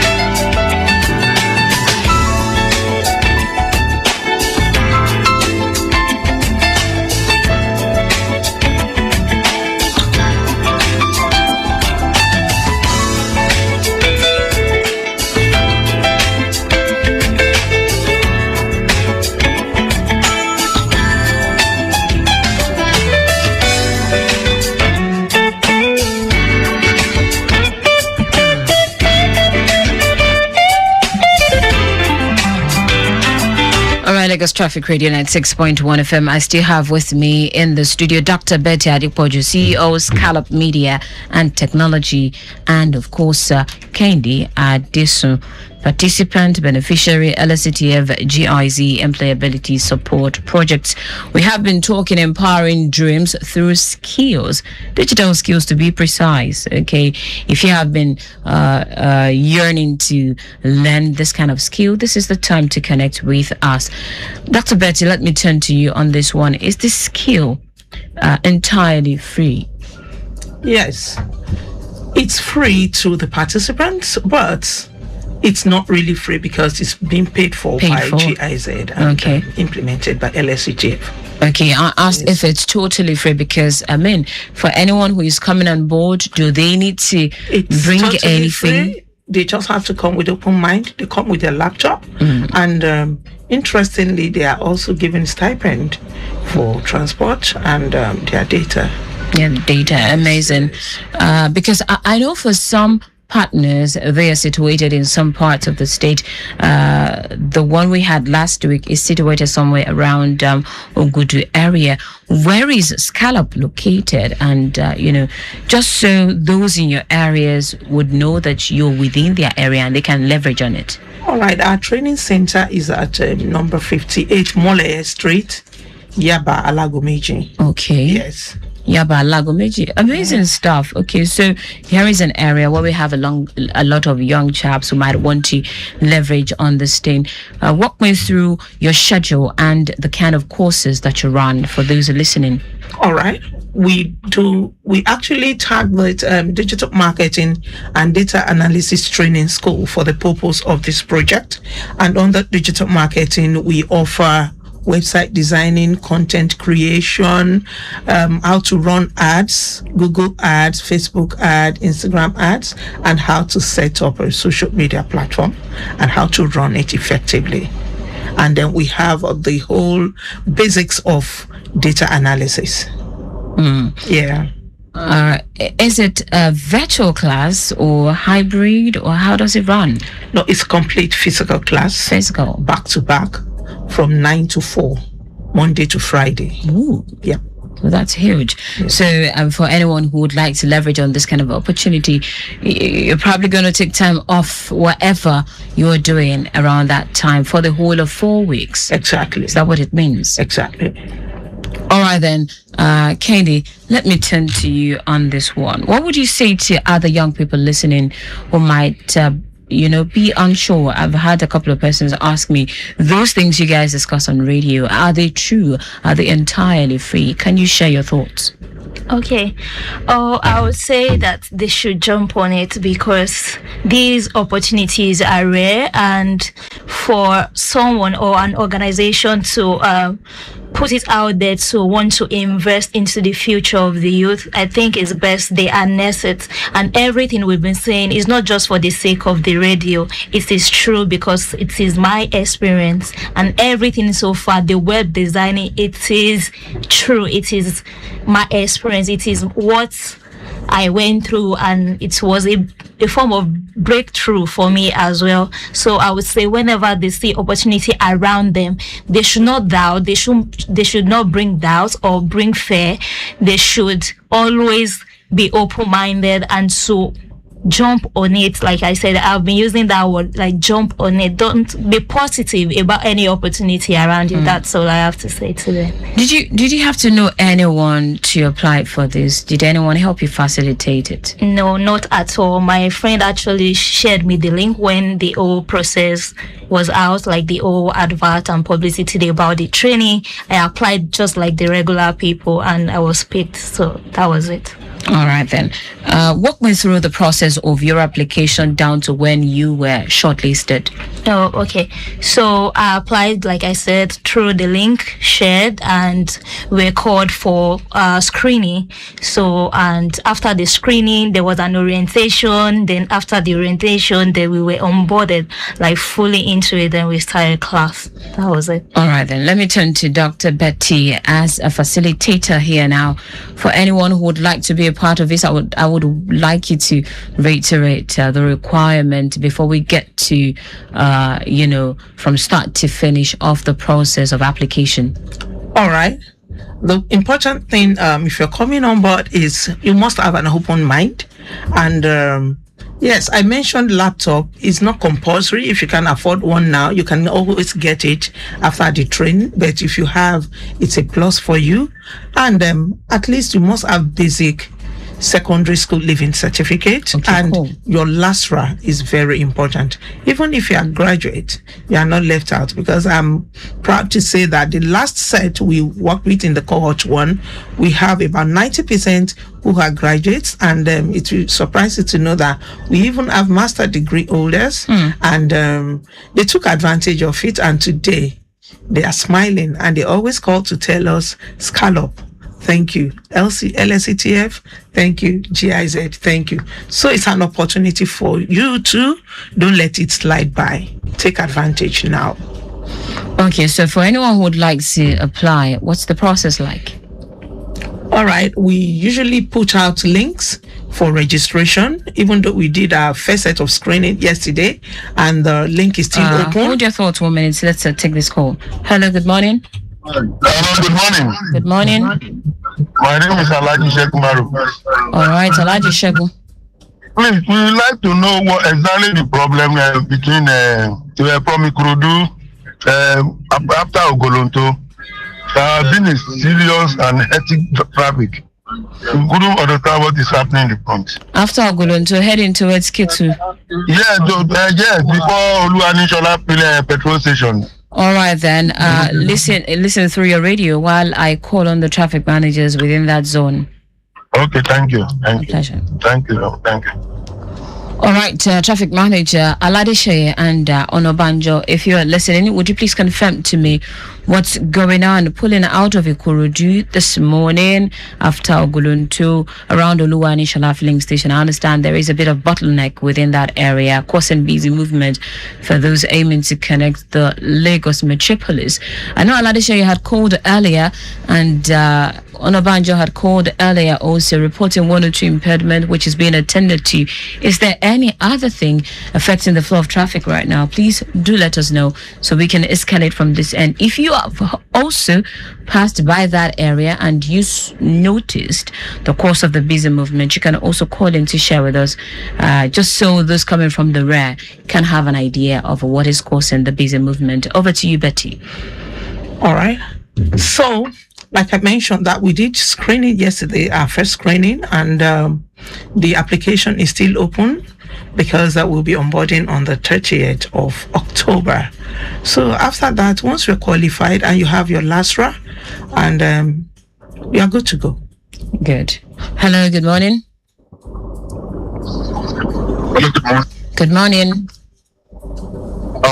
Please, I'm calling you regarding the traffic situation in Ogolonto, all the way into Ketu. Okay. I know you're running a program at the moment, but it's not just a little traffic; it's a proper lockdown. Wow! And we can't see any last mile in view. Been in it for into about an hour and a half now. No last mile official in view. If they say they are, it's a lie. Wow. If they say they are, it's a lie. They are not in view. This started right from Ogolonto. Okay. A journey of 20 minutes is taking more than 2 hours. And there's no traffic official in view. Sorry to interrupt your program, but that's the current situation. That's the current situation right now. Thank you so much. Would escalate from this end. Thank you. Thank you. Thank you very much. I appreciate it. Aladeshe and Onobanjo, would you please reach out to me before the end of the show so we can get to know the true picture of things, talking about the gridlock around Ogolonto area, leaving Ikorodu this morning. A lot of people trapped in that build-up. Muyo and Onobanjo at the control room. You can also help reach out to the gentlemen around Ogolonto, Mile 12 area, so they can intimate us about what's going on along that stretch. Is there any impediment affecting the flow of traffic? Like I said earlier, if you have also observed the course of this gridlock, please do share so we can help those locked in that build-up. All right, looking back at the last cohort that you had, for every success story, I am sure you must have had some sort of challenges. Can you walk us through some of these things that were a bit of shortcoming? Definitely, when we got started, it's a bit they are not used to coming out and leaving so late, so it took them like 2-3 days to adjust. Yes, and not knowing what is really in it for them until when they came in. I think in their mind they feel it's one of those trainings, but when they came and they saw how intensive the training is, they had to talk to themselves, and it's either they are in or out. Yes. Apparently, on the side of Scallop, were there any challenges? Not really. We don't really have any challenges because this is not our first time of having trainings. We've been doing this for like 5 years. It's just that we're doing this with LSCTF and GIZ this time around. Okay. So we are always in control. All right then. In your view, why is skills development such a powerful tool for tackling unemployment, and how are efforts like that of LSCTF and the GIZ employability project helping to bridge the gap? It's a big deal because it helps solve the problem of unemployment in the state. If youths are employed, there will be less hooliganism. And they'll be able to be responsible to themselves first. And this will also help the economy of the state. And when everybody is okay, we'll have less issue of, we have armed robbers, we have people that are, so it's a big deal. It's a big deal having skills and having to know that when you wake up in the morning, I can do this. And interesting thing is, even if you're not able to work with any employer, you can actually work for yourself. You can be a freelancer. And then sitting down at the comfort of your home, you can work and you can still earn. Yeah. Everywhere you turn to now, you get to hear scale up, digital skill, this and that. Are we thinking about, how much this is getting saturated, and a lot of people are into it already? It's one thing to actually learn this skill. It's another thing to actually get a job when you eventually learn. How feasible is this, getting a job after learning all of these skills? I mean, you mentioned earlier that you had about 400 applications. Yes. Right. How possible do you think 400 applicants would get a job after, getting this skill eventually?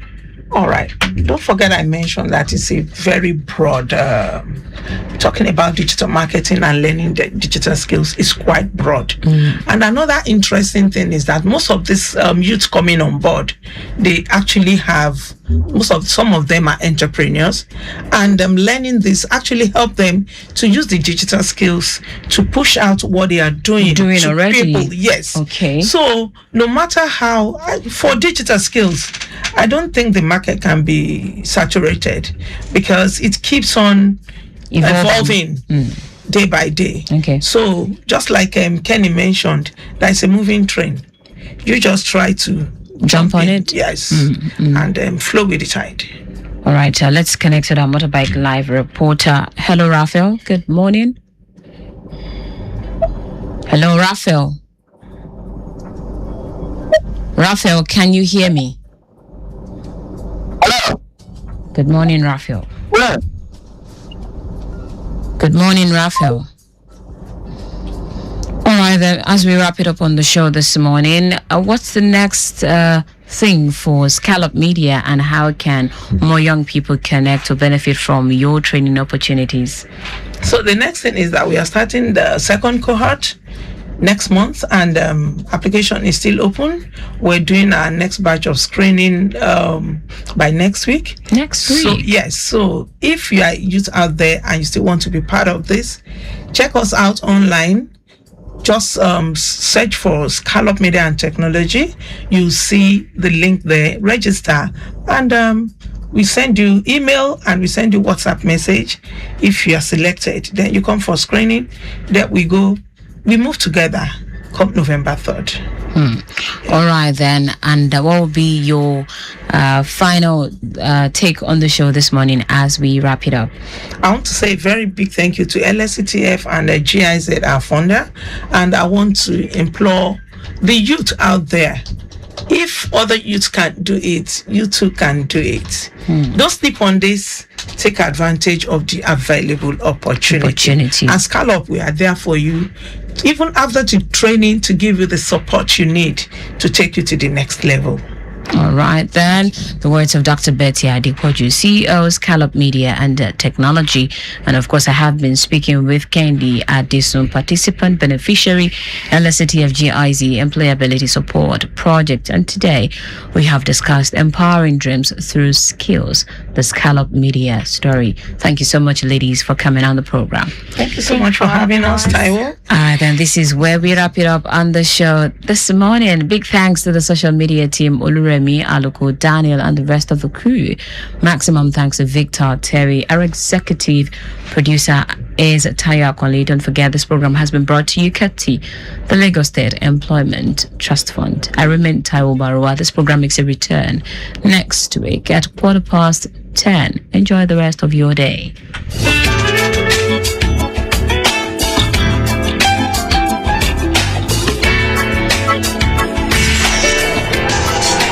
Program has been brought to you by the Lagos State Employment Trust Fund.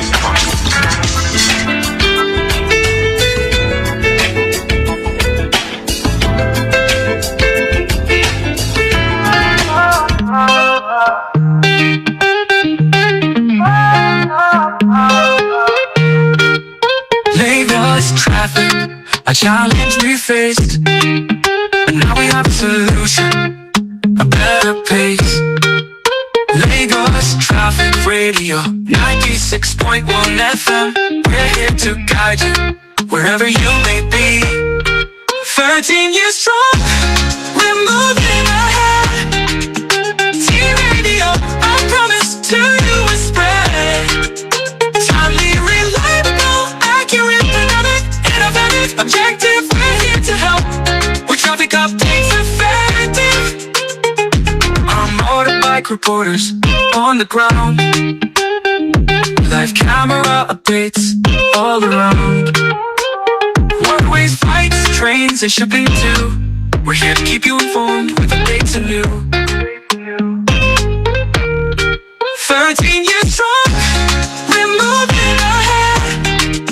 T-Radio, I promise to you is spread. Timely, reliable, accurate, dynamic, innovative, objective. We're here to help with traffic updates effective.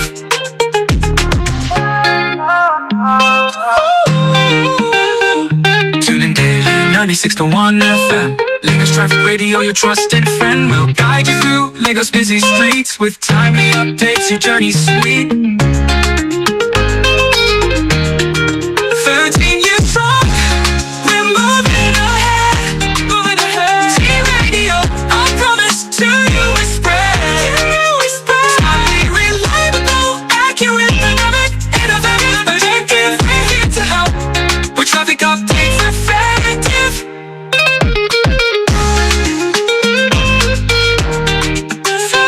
It's effective. 13 years strong, we're moving ahead. T-Radio, I promise to you is spread. To you is spread.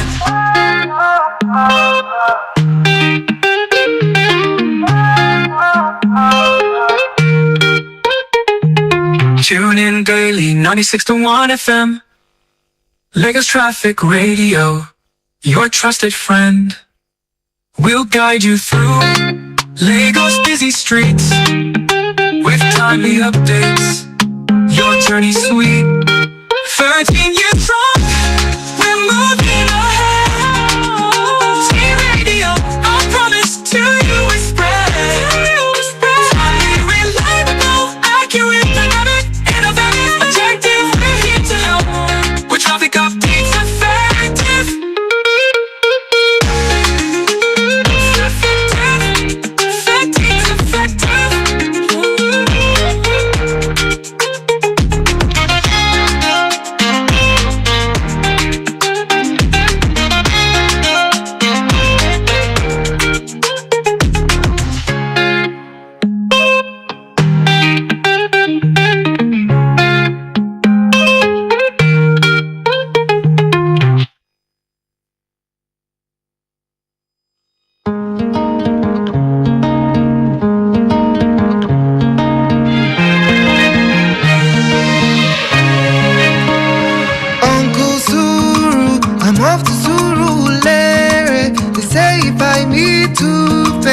gonna become a big star.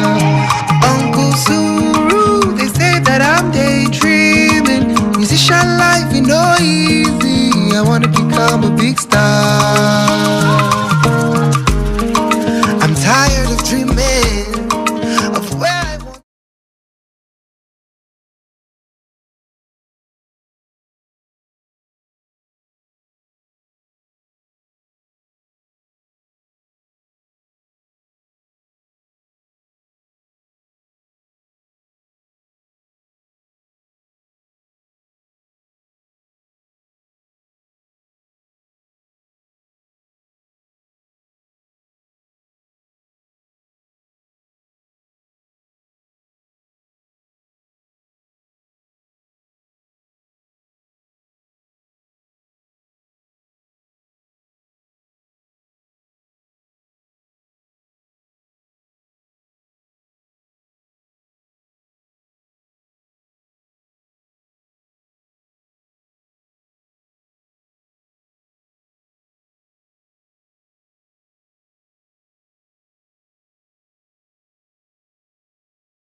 Wednesday on Automedics, and I want to say a very big welcome to you. It's a show dedicated to answering your car questions. So if you have issues with your vehicle, if it's ailing, yes, let's know what it is. We are very much in the studio to help you provide solution to it. So you can call us in the studio. You can also send us a WhatsApp message. You can also join us live on Facebook. That's on Lagos Traffic Radio 96.1 FM. My name is Adirunke Irewole. I'm your host this morning. Yes, the only shotgun rider on Automedics. So I'm here, yes, just to be here with Olatokunbo Adegoju, who's actually behind the wheels. All right, I'm riding along with her.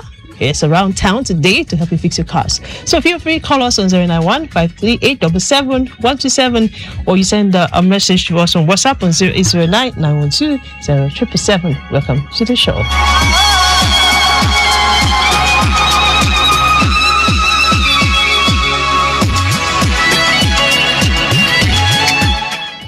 All right, we have our senior auto expert in the building in person of Olatokunbo Adegoju. She is the lady Amazon. Hello, Tokunbo. Hi, good morning. It's nice having you on board. Thank you. All right, so let's begin with your contact details. All right, we have a center located at Ayobo at number 1 Amole bus stop opposite Petrocam Gas, Ayobo. We also have a center at Ikeja, Tinsai Corner Forest Station, opposite Correctional Center, Kudirat Abiolawe, Ikeja. We have the head office located at Ilukweju at plot 190, Agege Motor Road. It's off Ilukweju Bypass, beside Crystal Estate, Ilukweju, Lagos. If you want to get parts engine or Polytron, you can call us for our Polytron. We have our engine oil 5W30 blended with Polytron. We also have the 5W20 oil blended with Polytron. We have filters, brake pads, all branded Automedics. You also want to have your vehicle converted from petrol to CNG. We still have the promo running, a discount on CNG part on CNG kits on vehicles. So you can call 080-3829-2296. 080-3829-2296 or 080-80-6686. 080-80-6686. You can also visit our social media on Facebook and Instagram at Automedics Limited. Our website is www.automedicsafrica.com. All right, thank you very much, Olatokunbo, for that information. All right, I've got some updates here. Incident report from Okiodo Access. There's a broken down Mercedes-Benz mini truck with mechanical fault at Ilekbo in Was Pleasure. The owner is working tirelessly on how to get it fixed, and we have our officers firmly on ground for adequate traffic monitoring. All right, says traffic is still very manageable on this axis. Thank you so much. Okay. Oritelka just got this again just about 2 minutes ago, right, saying that broken down vehicle has been taken off the road. Okay, kudos to you guys. Thank you very much for doing a good job. All right, so we have a better movement on that stretch right about now. Okay, let's look at other areas. All right, I'll get that to you in a bit. Let's also call on our traffic managers to keep us posted with traffic situations in and around the areas of coverage. All right, so the show is Automedics here on Lagos Traffic Radio 96.1 FM, and we talk about your vehicles. So today being Wednesday, yes, we're going to be sharing live auto issues. What have you experienced so far on your vehicle? And today I want us to share our experience relating to overheating. Okay, I know we discussed something like that on Monday, something related, but today we're going to look at it from a different perspective. I had an experience last week, and that's where we're going to take this from. All right, overheating without symptoms, overheating without signs. That's what we want to look at today, because a lot of times when people's vehicle overheat, you definitely get the signs. You see one or two things that you can actually target, or focus on. So sometimes you actually experience a life. So I discovered that as I was driving my vehicle, and like we always advise that you should always, or sometimes check through your instrument cluster. Just take a look and monitor your cluster when driving. This I do oftentimes. So this very day, like I was driving and the temperature gauge wasn't increasing. All right, it was still at the same point, and yes, my fuel gauge, everything was fine. All right, and maybe because I just had some things done on that vehicle, I don't know, but all I could notice was that I was getting a sound from the tires. It's somewhere around the passenger side, underneath the vehicle, around the passenger side. And, yes, I got confused and I was just like, okay, maybe the components I just replaced recently have started failing again. That was just my thoughts. I was like, oh my God, I just replaced this suspension. And yes, thank God I was close to the house. And by the time I parked, I noticed that there was a smell coming out from the hood. I just had to open the bonnet and I discovered there was no smoke, but it's just a smell. So thank God for Tokunbo, people like Tokunbo, and you having technicians around you, I think it's a blessing, So, and I think it was just Tokunbo that made me understand that that vehicle was actually overheated. And for you, or for me, to actually check the radiator and check the reservoir, it was completely dry. And I was like, what happened? Yeah, so it's dried up all the water. Also, I didn't know where that was coming from. We don't know if it was leakage from the radiator. And there was a particular hose that I later discovered that said the hose actually pulled out. So, what has been your experience with this? Have you ever had this? Have you ever had to deal with, overheating without symptoms? No symptoms. How were you able to address it? And what was the root cause? What did your technician say? And what did you do afterwards? So for me, yes, thank God I have the likes of Tokunbo all around me. So we're able to resolve it. So you can share your own experience, to share your own troubles. Let's do. And if you have other issues that you want us to help you tackle, yes, we are very much in the studio to help you do that. So Tokunbo will be educating us this morning on some of those things. Why will your vehicle overheat without any sign? And what should you do? One thing Tokunbo does is that she's always laughing at me. Yes, because I'm half-baked when it comes to... All right, over to you. So let's talk about this today. I know I'm still a prodigy. Yes, I'm still in the making, right? So but then I think I'm going to share something with you. I was speaking about vehicles to a group of women sometimes about 2 weeks ago, and even myself I was surprised I could say something about vehicles. So I'm getting better. All right. And so when we're talking about, I think I've also had issues with overheating before. Okay. Without symptoms now. Yes. And I know I shared my experience with you that day as well. And so most times when you have overheating, most persons would always say that, okay, the temperature is going up and you would notice. But there are times that when the coolant is completely lost, or if it's water you have in the radiator, if it's completely lost, the temperature may not rise. And because the reason is that the ECT sensor there's nothing to monitor anymore. Okay. So the ECT sensor does not have any coolant to monitor to even tell you the temperature of the coolant. Okay. But the engine is already getting heated up. And the only thing one will notice, if you're close, maybe you're using driving on AC, you could notice that the AC might have gone off in the vehicle at that time. Then eventually the engine will shut down because there is excessive heat being generated in the engine. Wow. So in my own case, somebody topped up the water level in the radiator and didn't cover the radiator. Oops, yes. And so the person started the vehicle and I was just moving and the AC, everything was already on. It's just for me to just get into the vehicle and move on. So I was going and the AC went off. And when the AC went off, that was what triggered, and I was like, why?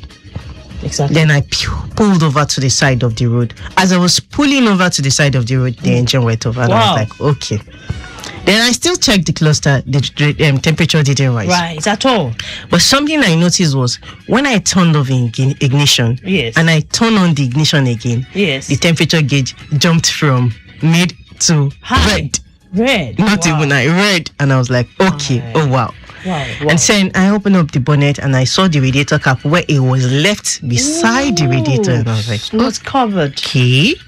And so a lot of people argued with me that as a technician, how would you say you didn't see the vehicle overheat and the likes? And some of the persons that really talked to me about the vehicle then now experienced a situation like that. Now, the only thing that happened at that time with the vehicle I was driving was the check engine light was on.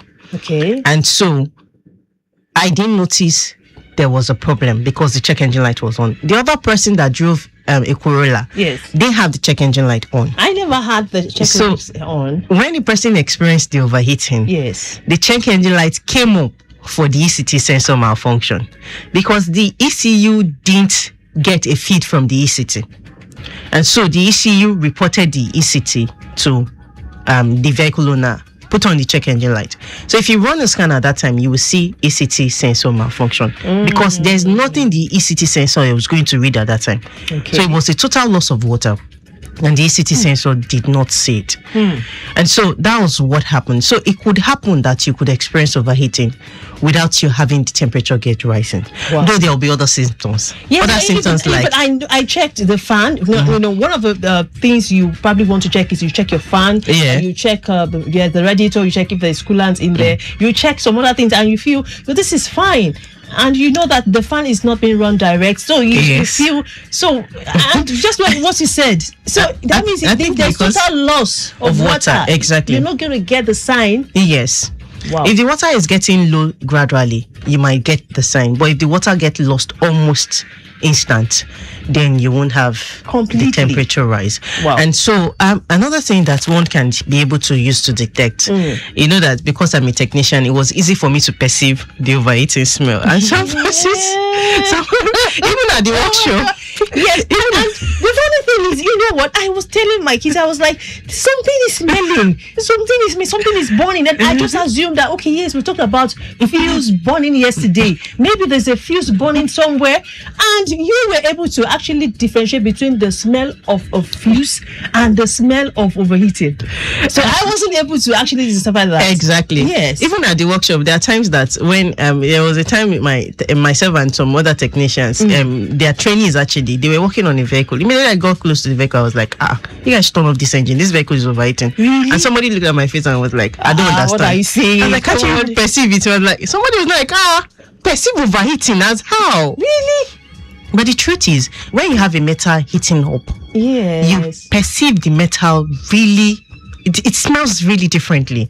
I don't know, maybe it's the way that's how you were trained. I guess. Yes, and you have a very high sense of NASA perception. And so immediately I got close to the vehicle, I was like, no, this is overheating. And you know, you're still insisting that the temperature gauge didn't rise, and I was like, no, even if it's not rising, this is overheating. Exactly. And we both touched the engine and we're like,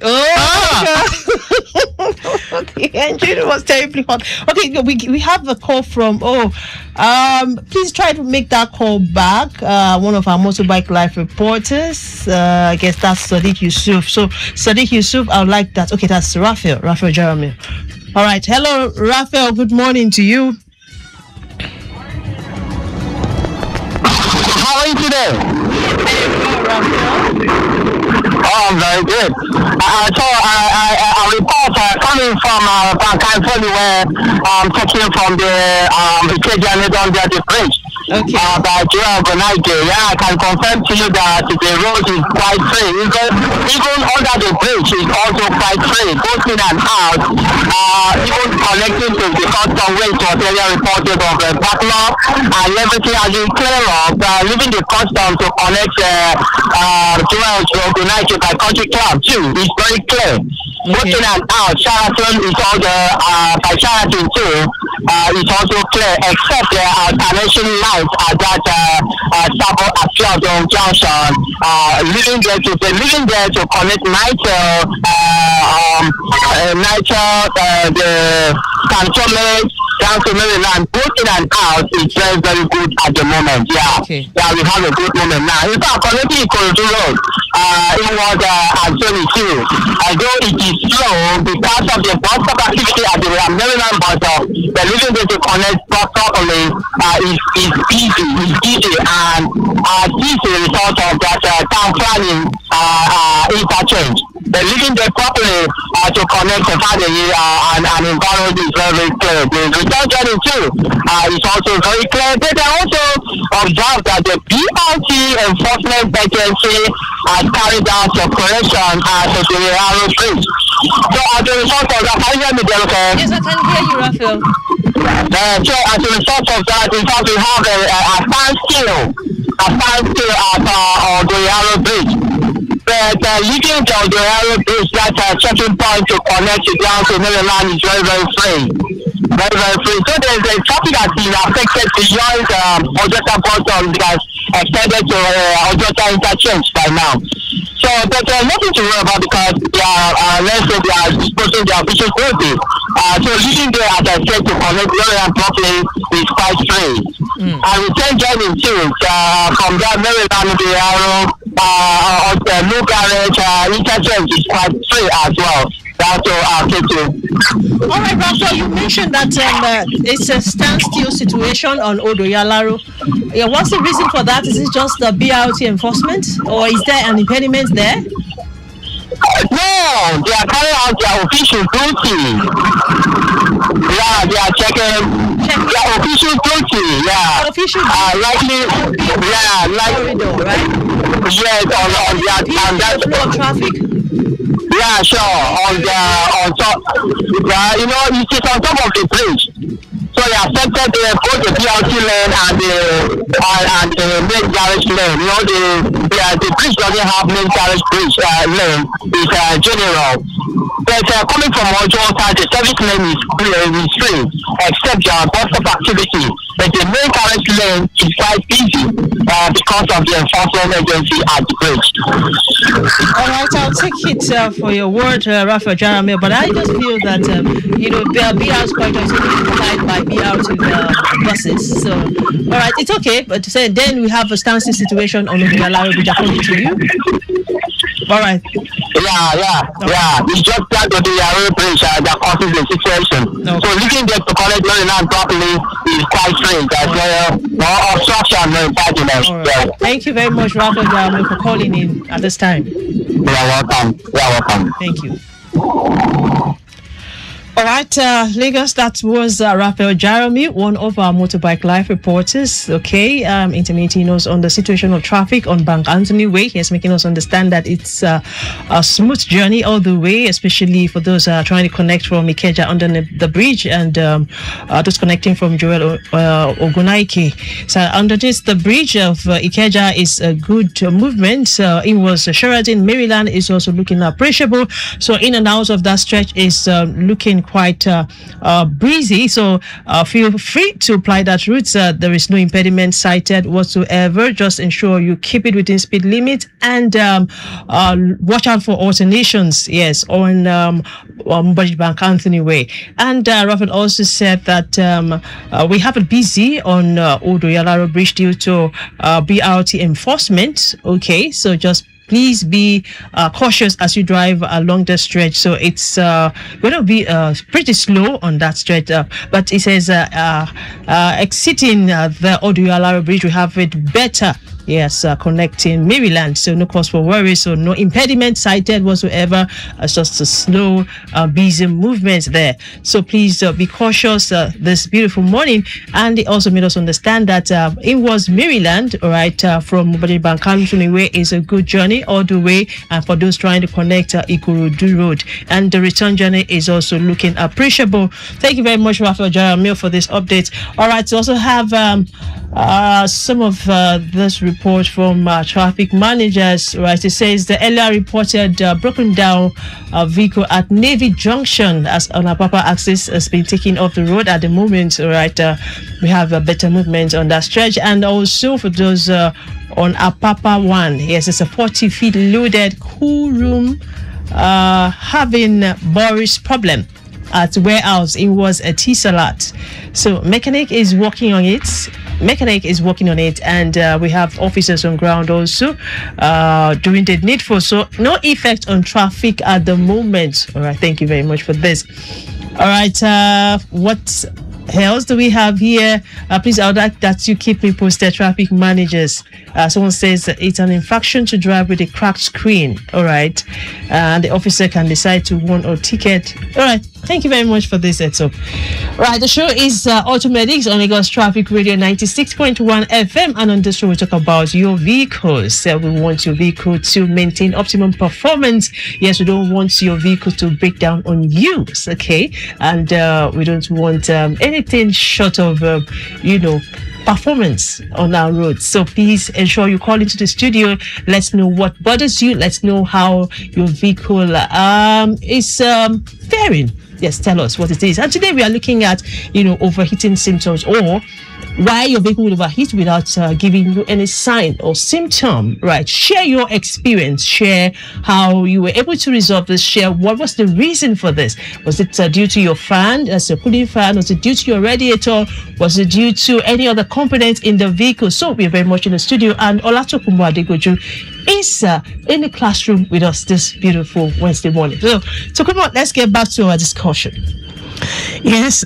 So I mentioned that you could have overheating without signs. It's not like there won't be signs. It's just that the temperature gauge that everybody looks at, you wouldn't say it. And so that's one thing that most of us would always want to pay attention to.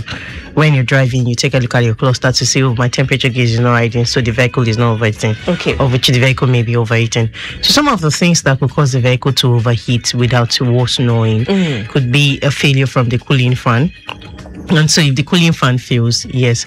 And if you're driving on AC, if the cooling fan fails, the AC would also go up automatically, because the AC needs the cooling fan to really function. Yes. And so if the cooling fan fails, the AC will go off. And that's one thing I used to tell people, is that when you have a failure, you don't just restart immediately. You don't just assume that, okay, it's just a glitch. You want to find out what has caused this glitch.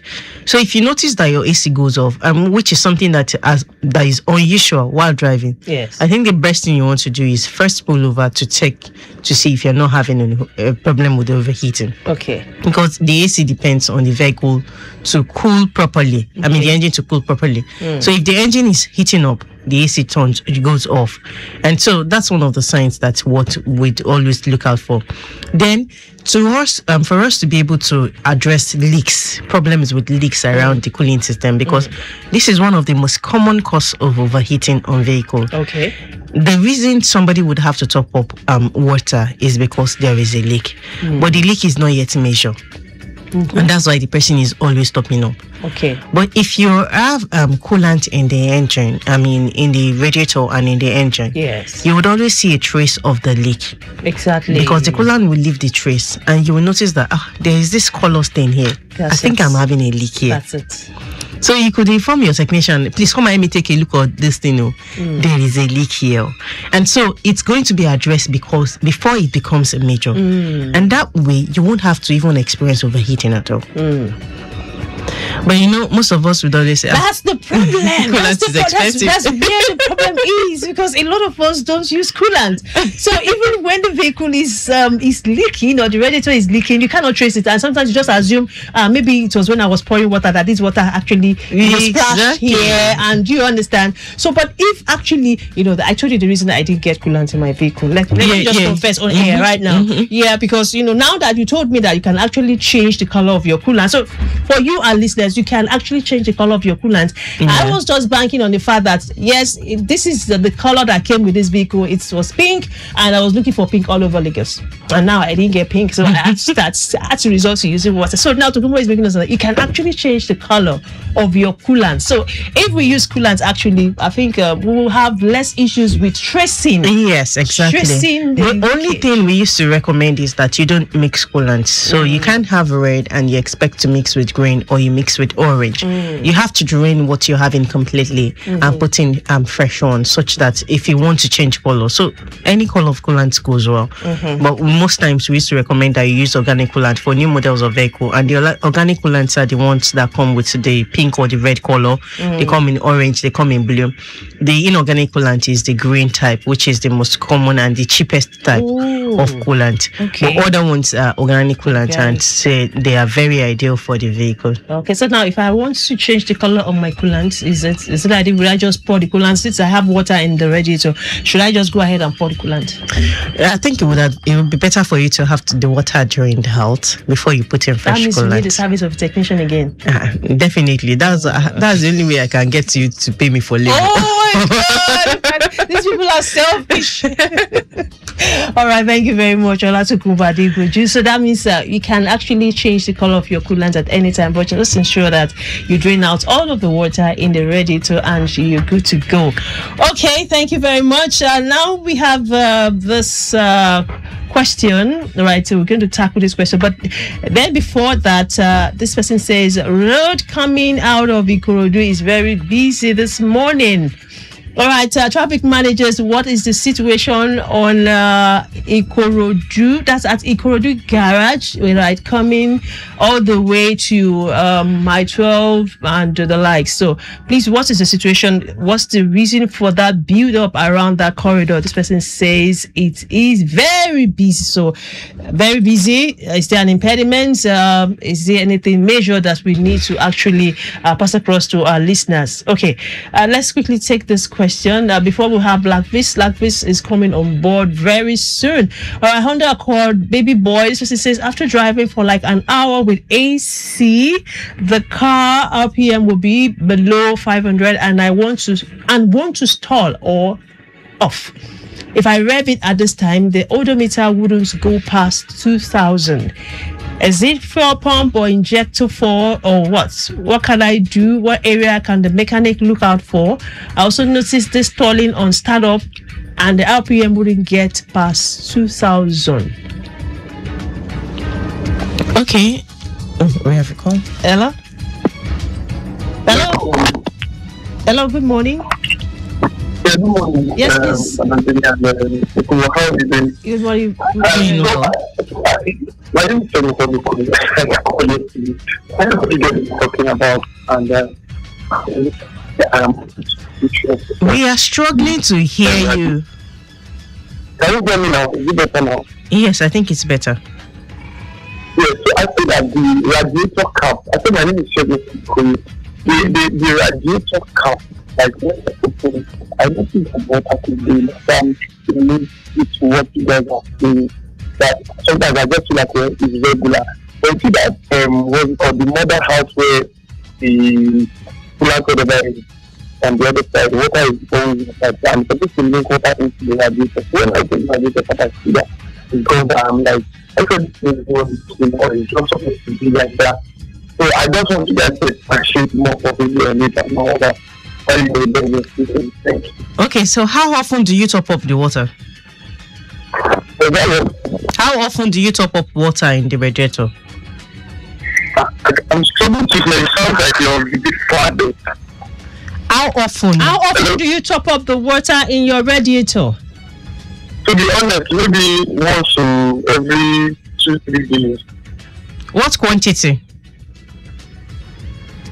Once every like 2-3 days. I don't take it out often, so it's just there for like a week. I take the car out once every week, and then when I open it, I just see water has gone down, and it's already moving. Okay, what quantity of water? Like how much water does it top up? Just a little. So I just pour a little. Because now the pressure is going to be constant for a while. Okay. And so it's going to be experiencing the vehicle coolant going really low. Okay. The reservoir is not going to go low that much, except you have a major leak. That's when you have the reservoir go low. Okay, thank you very much. 09153877127 or 00991207777. This person says Odogun Irawo all the way to Wode is busy. So traffic managers, what's the situation? We have a question we have not tackled, Tokunbo. Yes. Lavis, I'm expecting you guys in the studio, please. Good morning. Hello. Good morning. Yes, good morning. My name is Batumba. All right. Hello? Yes, go ahead. Go ahead. Hello? My name is Batumba. Yes, but I'm talking about good morning. Good morning, sir.